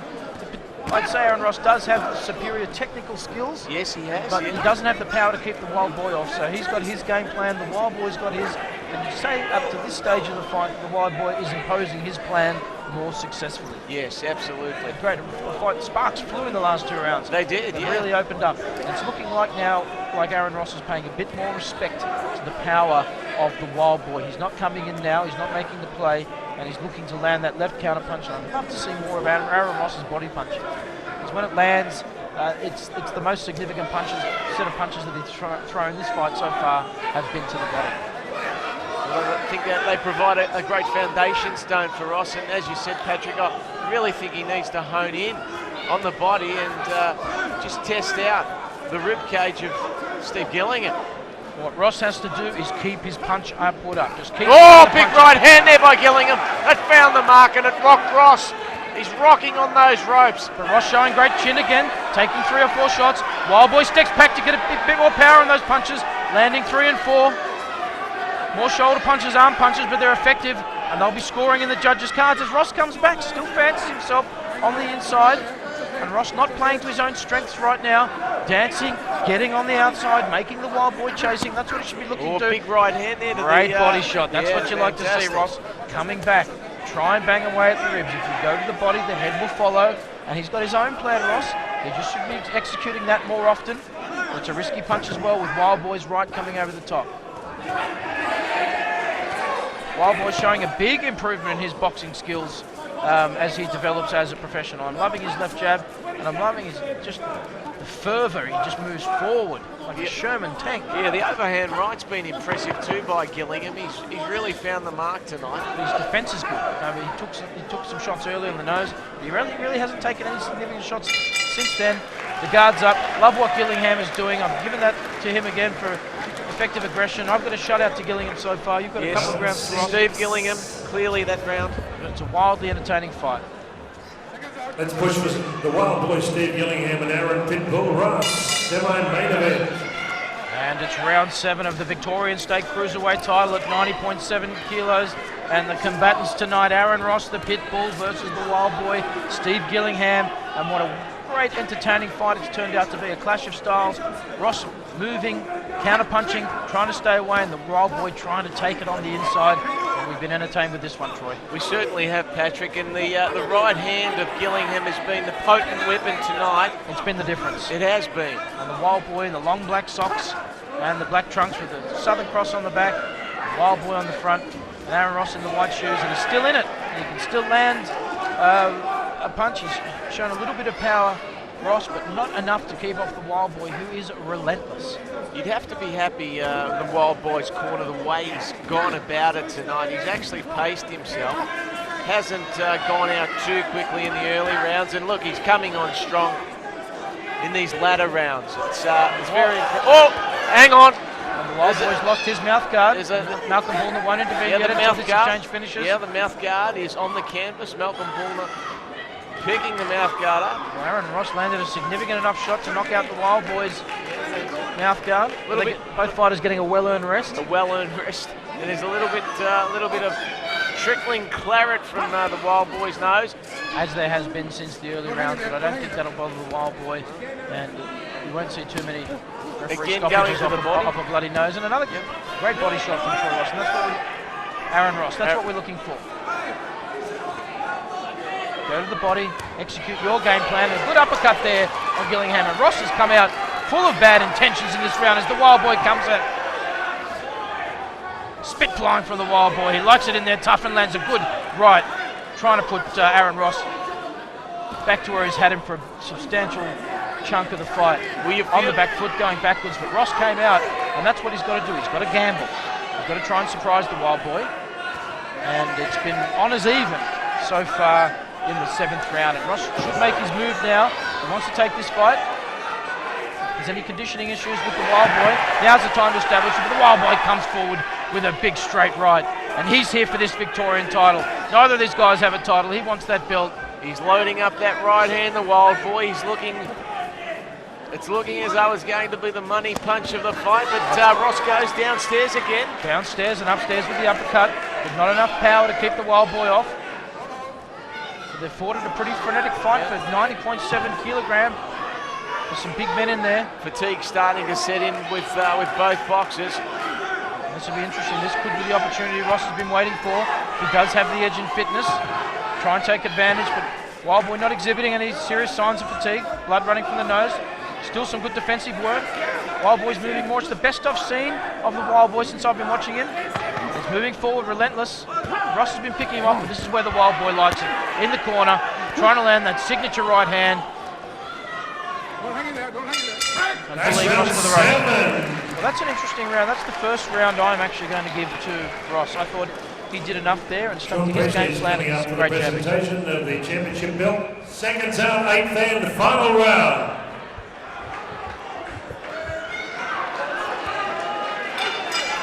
And it's the final round of the chief supporting bout of the Bob Rose Cup. It's at cruiserweight, 90.7 kilos. The Victorian State Cruiserweight title on the line. Steve Wild Boy Gillingham has done enough in my books. Just has to win this round, but we're not the judges. But Aaron Ross had his best round in the last round in the fight for me, so maybe he's coming on strong.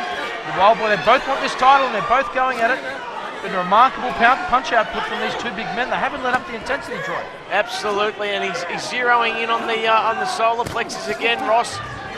He's loving those body punches, but really anything less than a knockout, and you feel that Gillingham, it's his... Gillingham's fought a smart fight. He's banked a lot of rounds by our estimation, and Ross is going to have to gamble and really try and do something and try and wobble the Wild Boy and see if there's a flaw or a chink in the armour that might be exposed late. both of them showing strong chin tonight. Yes, both boys. None of them have been, neither been stopped, and the brawling style of the Wild Boys seems to win out. But Ross then puts together a 3 or 4 punch combination then, and this fight is certainly not over. But they're not KO artists, and the war of attrition we predicted has come to fruition. Yes, it certainly has. Impressed with the Wild Boys, showing great improvement. Ross is still in there, and he fancies himself, firing out the jab. He's a good-looking boxer, Ross. And if he can develop power, he could really bother them at cruiserweight. He's got all the skills and he's got great chin, and they're good attributes to move forward as a professional boxer. For the last 90 minutes of this bout, and you feel Ross, he needs the knockout. Gillingham needs to stay on his feet. He's fought a tremendous fight, Steve Gillingham. And Ross now has just got to throw a few wild shots, keep it interesting, try and land a few good ones, try and get the Wild Boys' attention as the Wild Boy sits behind the jab. And what a thorough job he's done tonight. He's showing great defence. And moving forward, these two warriors, they're not giving an inch for this Victorian state cruiserweight title. Yeah, fatigue starting to set in now, Patrick. Both boys holding, clinching. And at some stage it was going to. They've been going at a very intense pace. They keep going. And the Wild Boy looks at this stage like he's working his way, but Ross is not letting it have his own way, and the Wild Boy moves forward and shows some power. A second wind kicks in. All that cycling at 5 a.m. is bearing fruit now, Troy. Yes. And Aaron Ross, he's not giving it. He lands another right in a combination of his own. And this has been very entertaining from our vantage point. A lot of the infightings that happen right in front of the commentary position, and the Wild Boy loves it in there. And Ross hasn't shied away from the inside fighting, but he hasn't been able to take advantage of his superior jab and reach, and the Wild Boy has really imposed himself here on a very game Aaron Ross. Well, he has. The Wild Boy, it's the smartest fight I think he's ever fought. He's really, he's just, and they're still going at it. Ross is coming, and Ross coming with a Like flurry. he buckled the Wild Boy then. That's not enough. Well done, Tom. Let's hear for Steve Gillingham and Aaron Pitbull Ross. Fantastic performance. And I think the Wild Boy will be the new Victorian state. Okay, Tom, give it a big bang, thank you. More people in the ring than actually in the audience. Ladies and gentlemen, we have a unanimous decision. Judge Brian Nimbrey has it 80-72. Peter Flaherty and Tony Moreno both had it 77-75. Would you congratulate the new Victorian Cruiserweight Champion, red corner, the Wild Boy, Steve Gillingham.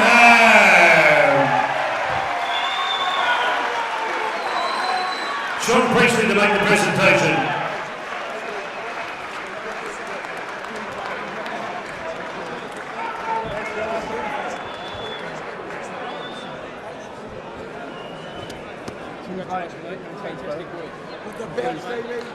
And then 3 cheers for the Wild Boy. Hip hip, hip hip, hip hip.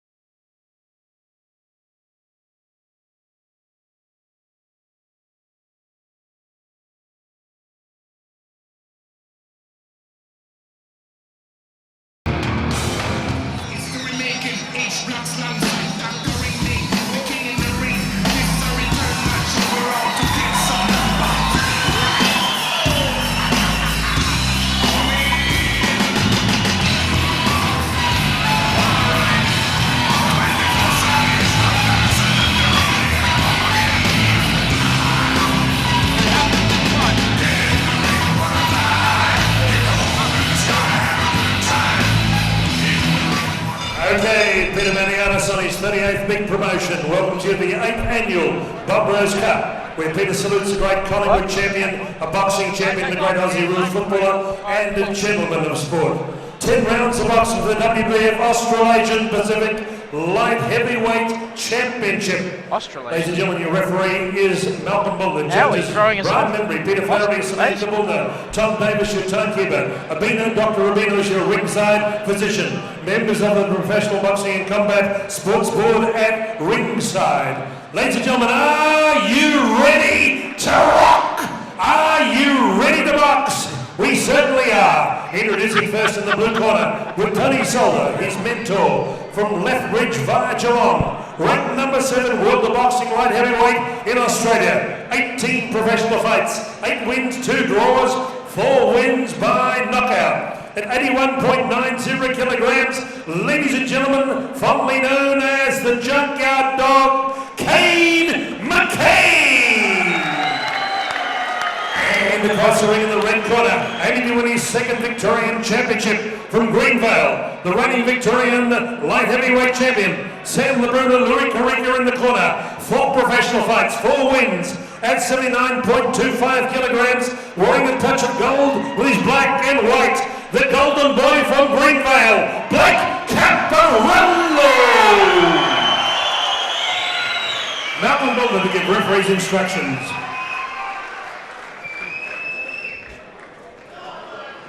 Good luck, Jim. Let's have a good, clean fight. Obey my instructions at all times. Shake hands now, come on fighting at the bell. Good luck. Good luck. It's our main event. Welcome to Malvern Town Hall, June 25, 2010 for Fight 7. It's the main event of the 8th annual Bob Rose Cup promoted by Peter Maniatis. I'm Patrick Scann, and joining me as co-host tonight, SEN's Troy Zantak. How are you doing, Troy? Fantastic. This is what the crowd have been waiting for. What's on the line is the WBF Asia Pacific Light Heavyweight title. And it's Blake Caparello, the Greenvale Golden Boy versus the Junkyard Dog, Kane McKay. Experience versus youth. And fight bet odds, $3 for the Junkyard Dog McKay, who's in the grey trunks, and $1.30 for Blake Caparello in the black trunks and the white piping. And I've been looking forward to this one for a long, long time, hasn't Troy. every Victorian boxing fan been looking forward to this one? Blake Caparello, the youngster, 23 years of age, against Kane McKay, 32. Kane McKay's record, 18 fights, 8 wins, 8 losses and 2 draws. And Caparello, the 4-0. And this is a classic boxer in Caparello versus puncher in McKay. Walk forward, tough, loves to fight. Been responsible for some wildly entertaining fights. And I think Blake Caparello has landed a couple of shots, Kane McCain there, blinking. So although Blake Caparello's 4-0, he's only got 1 knockout. He does show a lot of power. And that left hand, as a young developing fighter, that left hand could come into its own, if not tonight, very soon. Blake Caparello with the southpaw stance, Kane McKay fighting with the orthodox stance. And I think what you just saw then will become the story of the night. Kane McKay trying to get on the inside, Blake standing on the outside. In his last fight versus Joel Casey, Blake Caparello, he's said publicly that he's going to be better on the inside next time. He allowed Joel Casey back into that fight, which he eventually won. He won't be making that mistake today, so we'll see how that pans out. Yeah, it's a clash of personalities as well as boxing skills, these two boys. And there was a bit of warm feeling in the lead-up. Kane McKay saying he's going to shut up the mouth of the young buck, and Blake Caparello mysteriously saying a fit donkey won't win the Melbourne Cup as Caparello puts together excellent combinations, and he looks all the boxer, and I think that overhand left could be the money punch if this fight does open up in Caparello's favour. And what you see, what you get is McKay, old school, comes forward and loves to fight. I think if he's going to win, Caparello, it'll be on the inside, and he gets drawn into Casey's inside fight. So they're things to take into account, but massive raps on Blake Caparello, the Greenvale Golden Boy, unloading some big left hands and right hand combinations there to Joel Casey. Youth, speed and technical skill are on the side of Caparello, and McKay just wants to turn this into an inside slugfest, and sometimes he gets his way and sometimes he doesn't. But McKay has fought the cream of Australian boxing: Les Sherrington, Sonny Michelangelo, Porky Lovett. He had a points war with Nader Hamdan.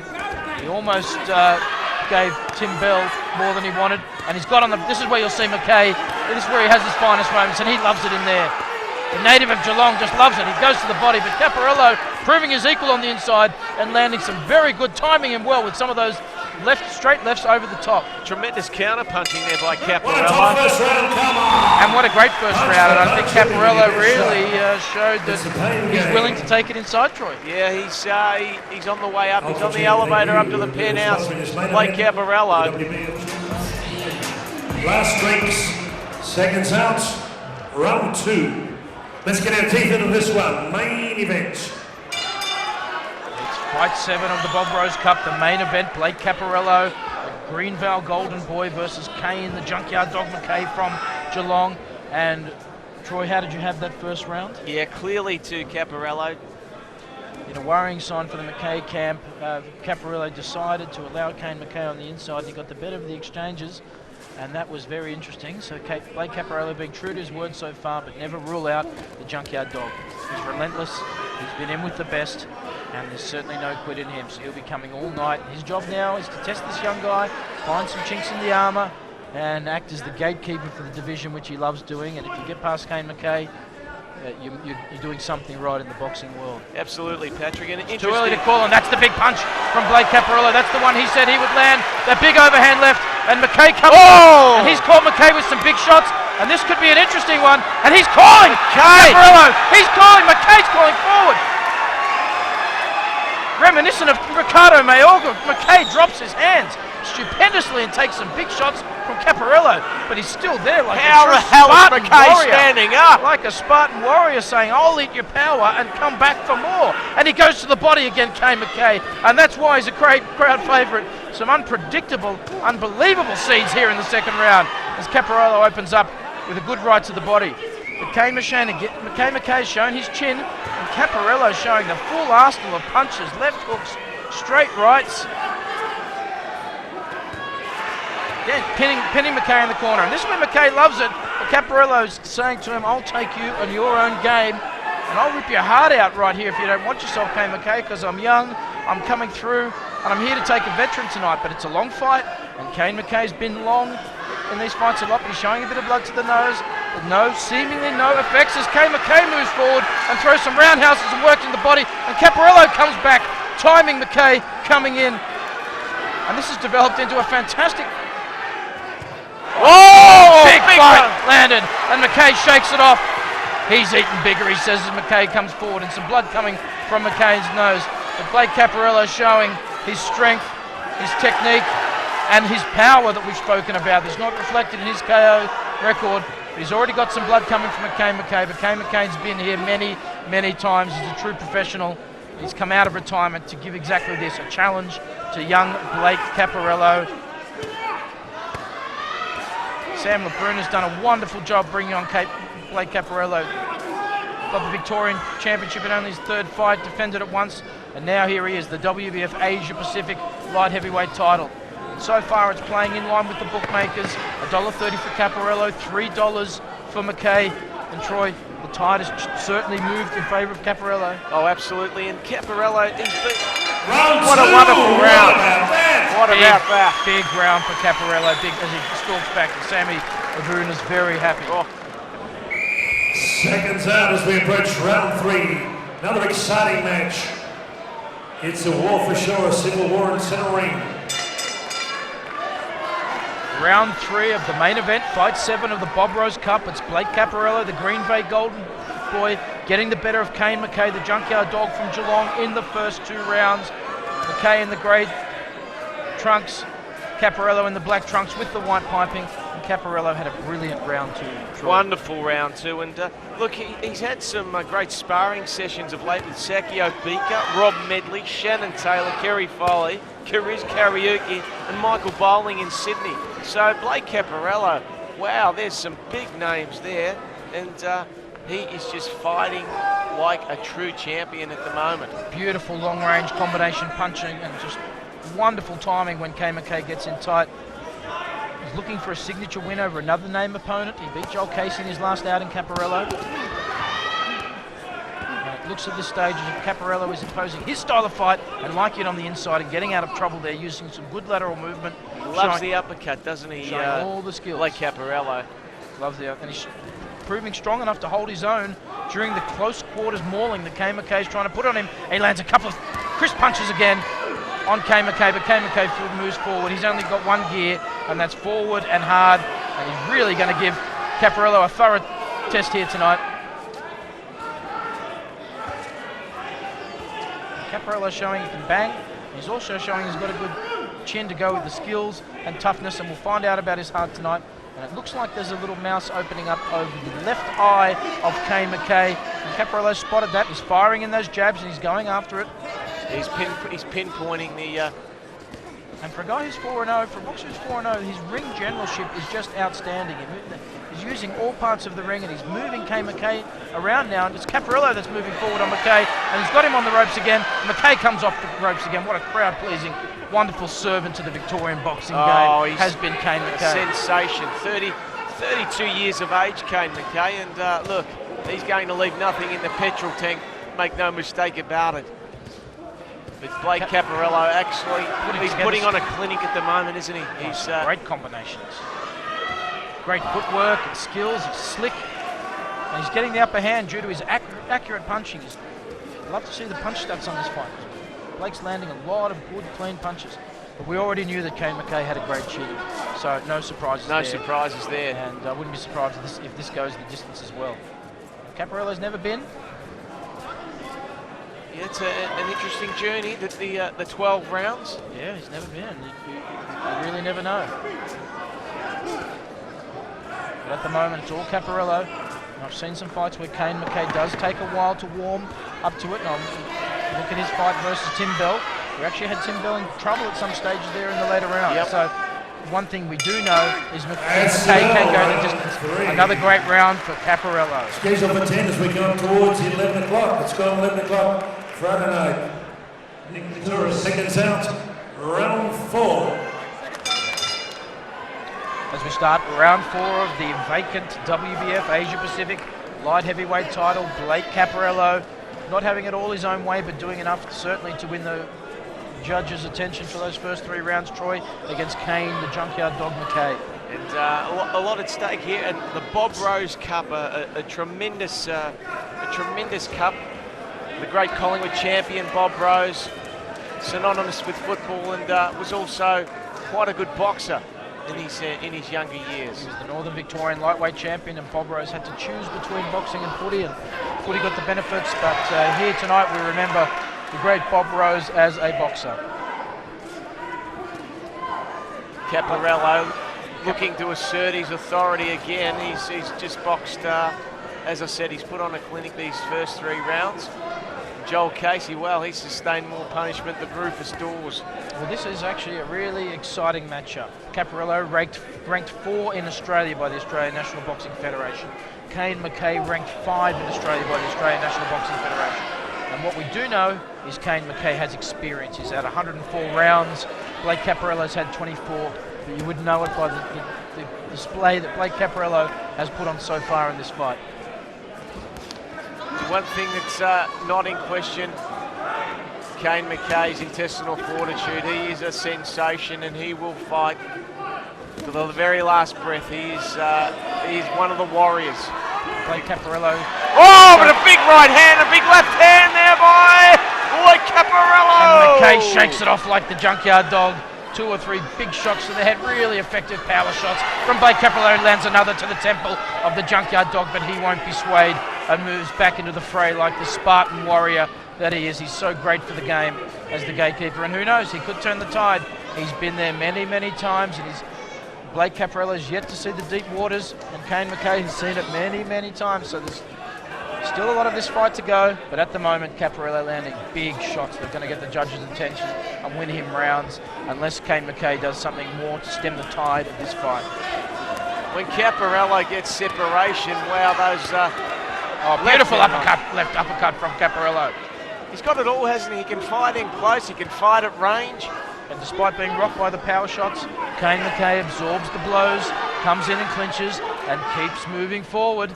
It's got a familiar pattern here, but you can't stop Kane McKay. You won't shake him off his game plan. Oh, but there's a massive left hand there by Caparello. Well, the Junkyard Dog saying, I've taken your best. Yeah, I'm still here, youngster, and we'll see if you're there in the later rounds of this fight. It must be taking its toll. I was taking his Kane fight. McKay. Kane McKay's face is marked up. He's seen some shots tonight, but he's still There's there. another big right hand and another there. left hand. And that's the power of experience. And McKay comes in with some combinations of his own, working the body. And another best round for Kane McKay. I'm not sure if he took it yet, but he really started to find his legs there, Troy. Oh, much better round there by Kane McKay, but gee, he sustained some punishment late in that round. This is a colossal fight. One of the best fights of the year so far, no doubt. Main event. Round 5, fight 7. It's the vacant WBF Asia Pacific light heavyweight title. Favourite Blake, the Greenvale Golden Boy Caparello, getting the better of things against Kane, the junkyard dog McKay from Geelong. And it was Kane McKay's best round, Troy, but did he do enough for you to win that round? I don't. Look, definitely his best round, Kane McKay, but I don't think he did quite enough to steal that round off Caparello. I would agree with you there. I've got it to 4 rounds to 0 for Caparello. We'll keep making the point. Kane McKay's been a lot of long, torrid wars, and that's how he likes them. He likes to take them long, and he likes to test these youngsters coming through. And Blake Caparello brings a 4-0 record. He's just a pup in the boxing game, and he's in against a veteran that's had over 100 rounds and is giving him a thorough examination tonight in front of a standing room only, full house at Malvern Town Hall, and a great exchange again, marking the first vigorous engagement in the 5th round. And McKay keeps relentlessly coming forward. There may not be a great deal of power on those punches, but they're relentless and they're starting to land, and Caparello comes back with some combinations of his own. There's a lot of headhunting going on.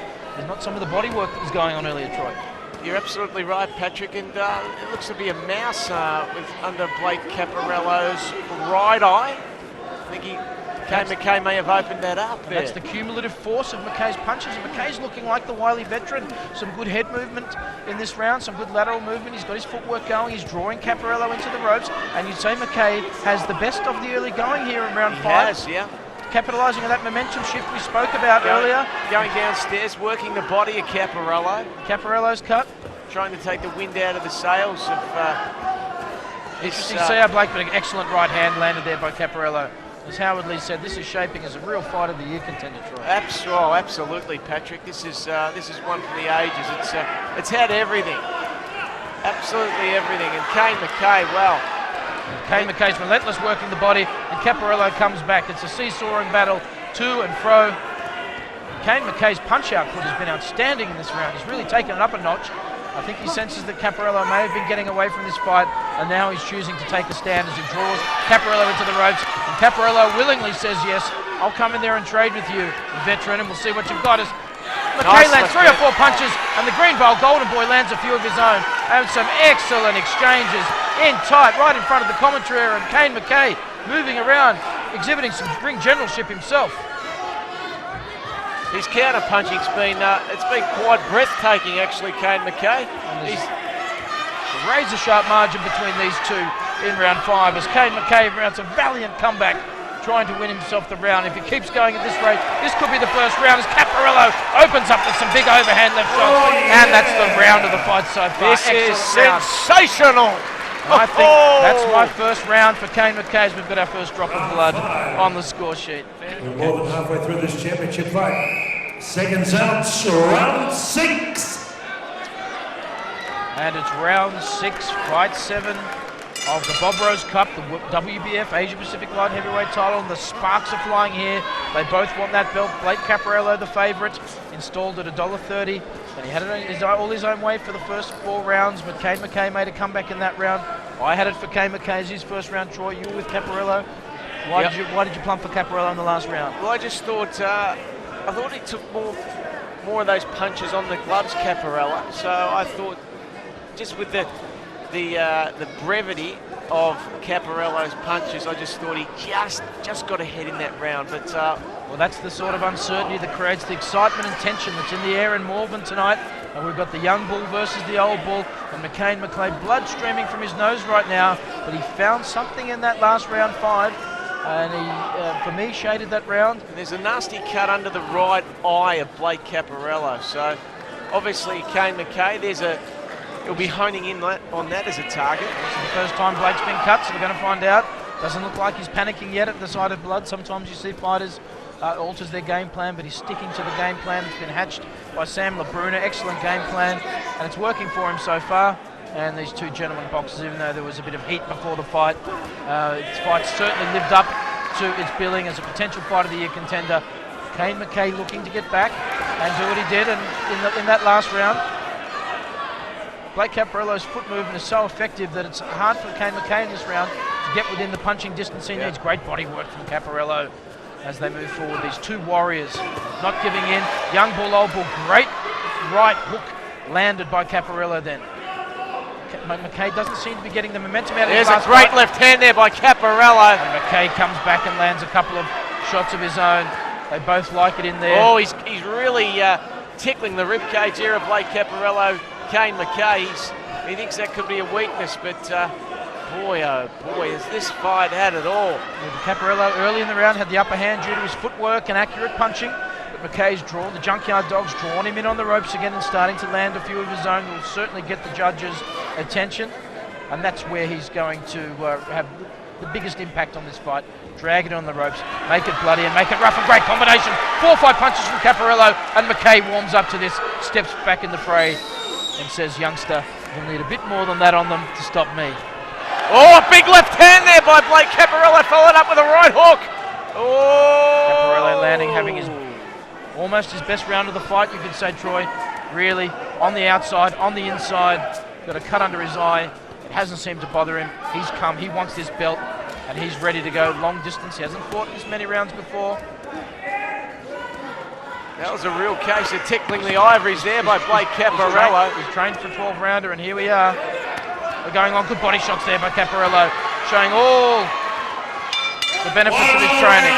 Fantastic round for Caparello, and he's certainly brought things back in his favour. Certainly did. Wonderful round by Blake Caparello. Second touch, round 7. Blood, sweat and tears. What a fight.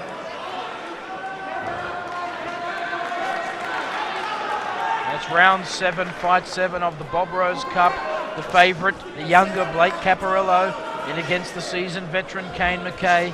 And Caparello really regained the ascendancy for mine in the last round, round 6. Troy, how did you have it? Yeah, absolutely. Clearly Caparello 5 round and 6 6. punch combinations, showing good conditioning thus far. His fitness is in order.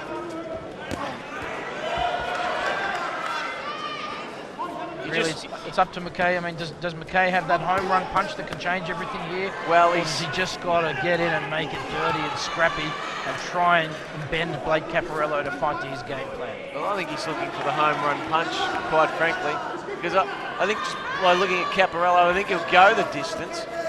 So if it goes the distance, well, it'll be a points decision, and Caparello's well in front. McKay trying to get inside to smother Caparello down, take away the leverage on that powerful left, which has been the difference in the fight for mine. Big, strong, but there's some really worrying combinations for the McKay camp as he put it together, and he rips against the body like an old school fighter. Caparello in against a true old school fighter himself as McKay comes back to the body, and I'm really loving the inside work these two are doing for it. It's been tremendous, Patrick. It's more body work than a panel beaters. It's been out of this world, and the boxing fans here at Malvern Town Hall, they are appreciating this as Blake Caparello hones in and the blood pouring from Kane McKay's nose. Oh, but this is where he likes it. The Junkyard Dog on the ropes.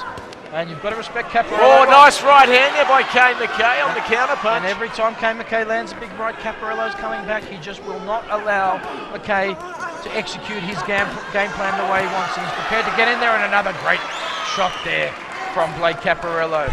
Looking like a seasoned veteran, and his ring generalship, he brings it out to the centre of the ring, and that's where he's going to do the most damage, and that's where Kane McKay is vulnerable, in the centre of the ring, where Caparello's reach advantage will come into play. Caparello showed a real willingness to mix it up. He's not sitting in behind his jab, although when he does look like a superior fighter, but he's saying, I'm going to improve my inside game by beating one of the great Victorian inside fighters at his own game. Well put, Patrick, as he again hones into the body, the rib cage of Kane McKay.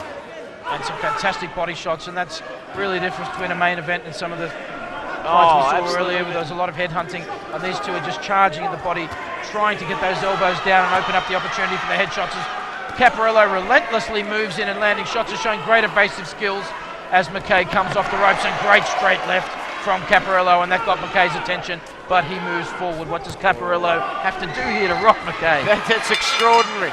Oh, and a punch one on the bell, the but there's two gentlemen, nothing in it, as these two warriors go back to their corner, and what a great fight this is turning out to be.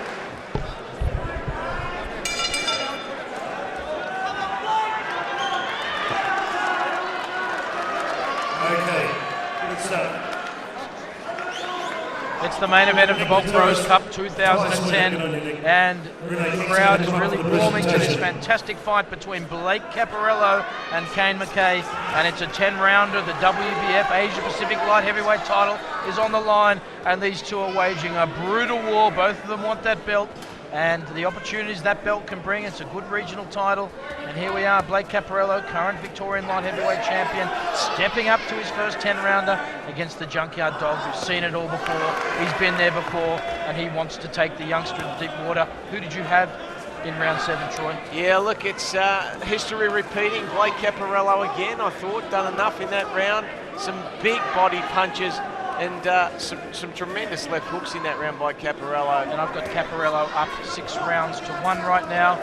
And Kane McKay just moving forward, hoping he can expose maybe a conditioning chink, or if there's any chinks in the armour when he takes Blake Caparello beyond where he's ever been before. And then we'll see about his conditioning. He says he's fit. He says he's got the pedigree to pull this off. And at the moment he is pulling it off. The youngster's backing up his words.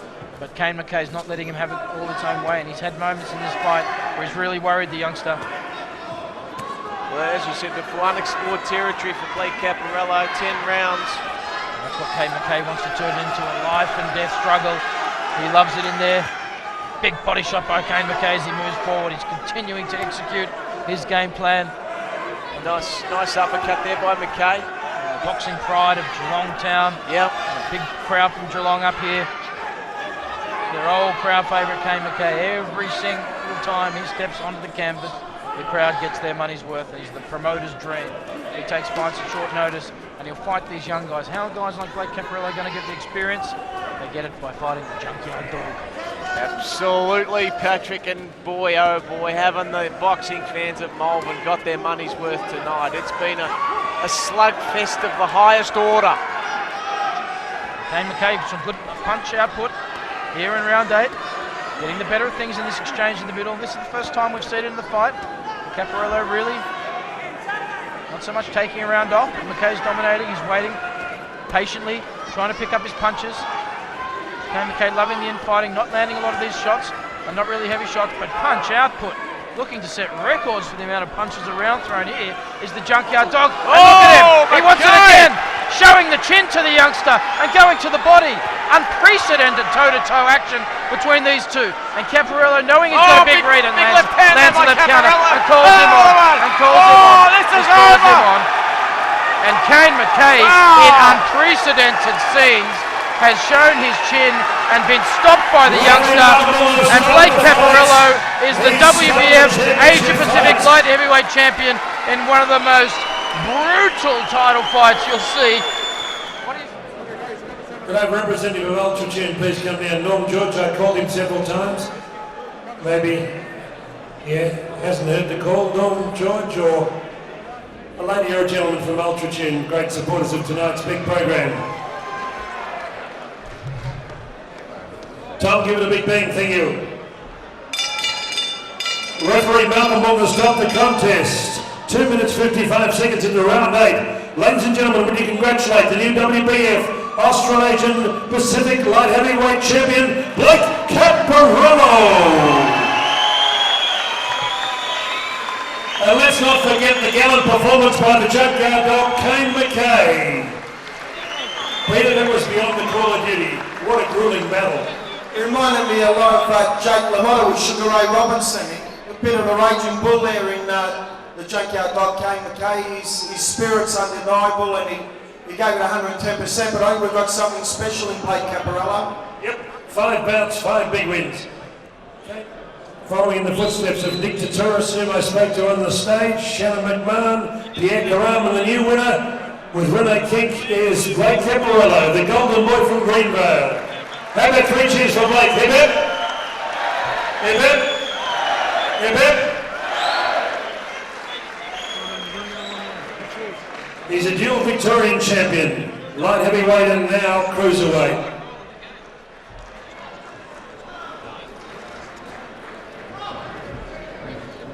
Paris Productions, Werner Callan, World of Boxing. Blake, it was a war for sure. You gave plenty, you caught plenty, a bit of a nick under your eye there, but nothing too bad. Congratulations. Thank you very much. It was a tough fight. Everyone knows Kane McKay. he doesn't stop coming, but I listened to my corner this time. I have a very good corner, and I've come out for a big knockout. Also, I just want to thank Peter Manianis for putting us on tonight. Really appreciate it. He's helped us out heaps. Thank my corner, Sam Labruna, Louis Carica, Brian Mitchum. Got to thank all my family and friends for coming out and supporting me. Thank you very much. And also, I need everyone to come down the 8th of August. I'm versing Shane McConville, Australian title, and it's coming back to Greenvale. Thank you very much. Well done, Blake. Congratulations, Blake Caparello. Peter, value for money was outstanding and he got great sponsors. Great. I'd like to thank Aldrich. I'd like to thank Matt Thomas and Elite Cranes, mate. He's been fantastic. Also, Nick Matthews and all the boys, Robert Marinelli, and for all you that have had a few drinks, make sure you get a cab home and get home safely. So we'll get to see you on the next show. But thank everyone for their support. Blake Caparello was fantastic tonight. I think he'll be the next Australian light heavyweight champion. Could even go further, and he's a great team there with Sam Labruna, and even Louis Carica's okay at times too. Blake, you've got a couple more people to thank. Sorry, I forgot to thank my sponsors. Werribee Kia, S&J Smash Repairs, Signal, who else do I turn around? The LA Precast, West Essendon News, the boys down at Sunbury, thank you very much. Well done, Blake. Paris, a big night of boxing, 7 big fights, main event. He's a dual champion now, the golden boy from Greenvale, Blake Caparello. Some other great fights, a big sensational debut by Marc, Pante, Jimmy James, the gunslinger, had a big Victorian Championship win. Steve Gillingham, Victoria, beat Aaron Ross from South Australia. Howard on behalf of Peter Manianis events, saying protect yourself at all times, both physically and emotionally. Keep punching, see you soon. Good night from Malvern Stadium.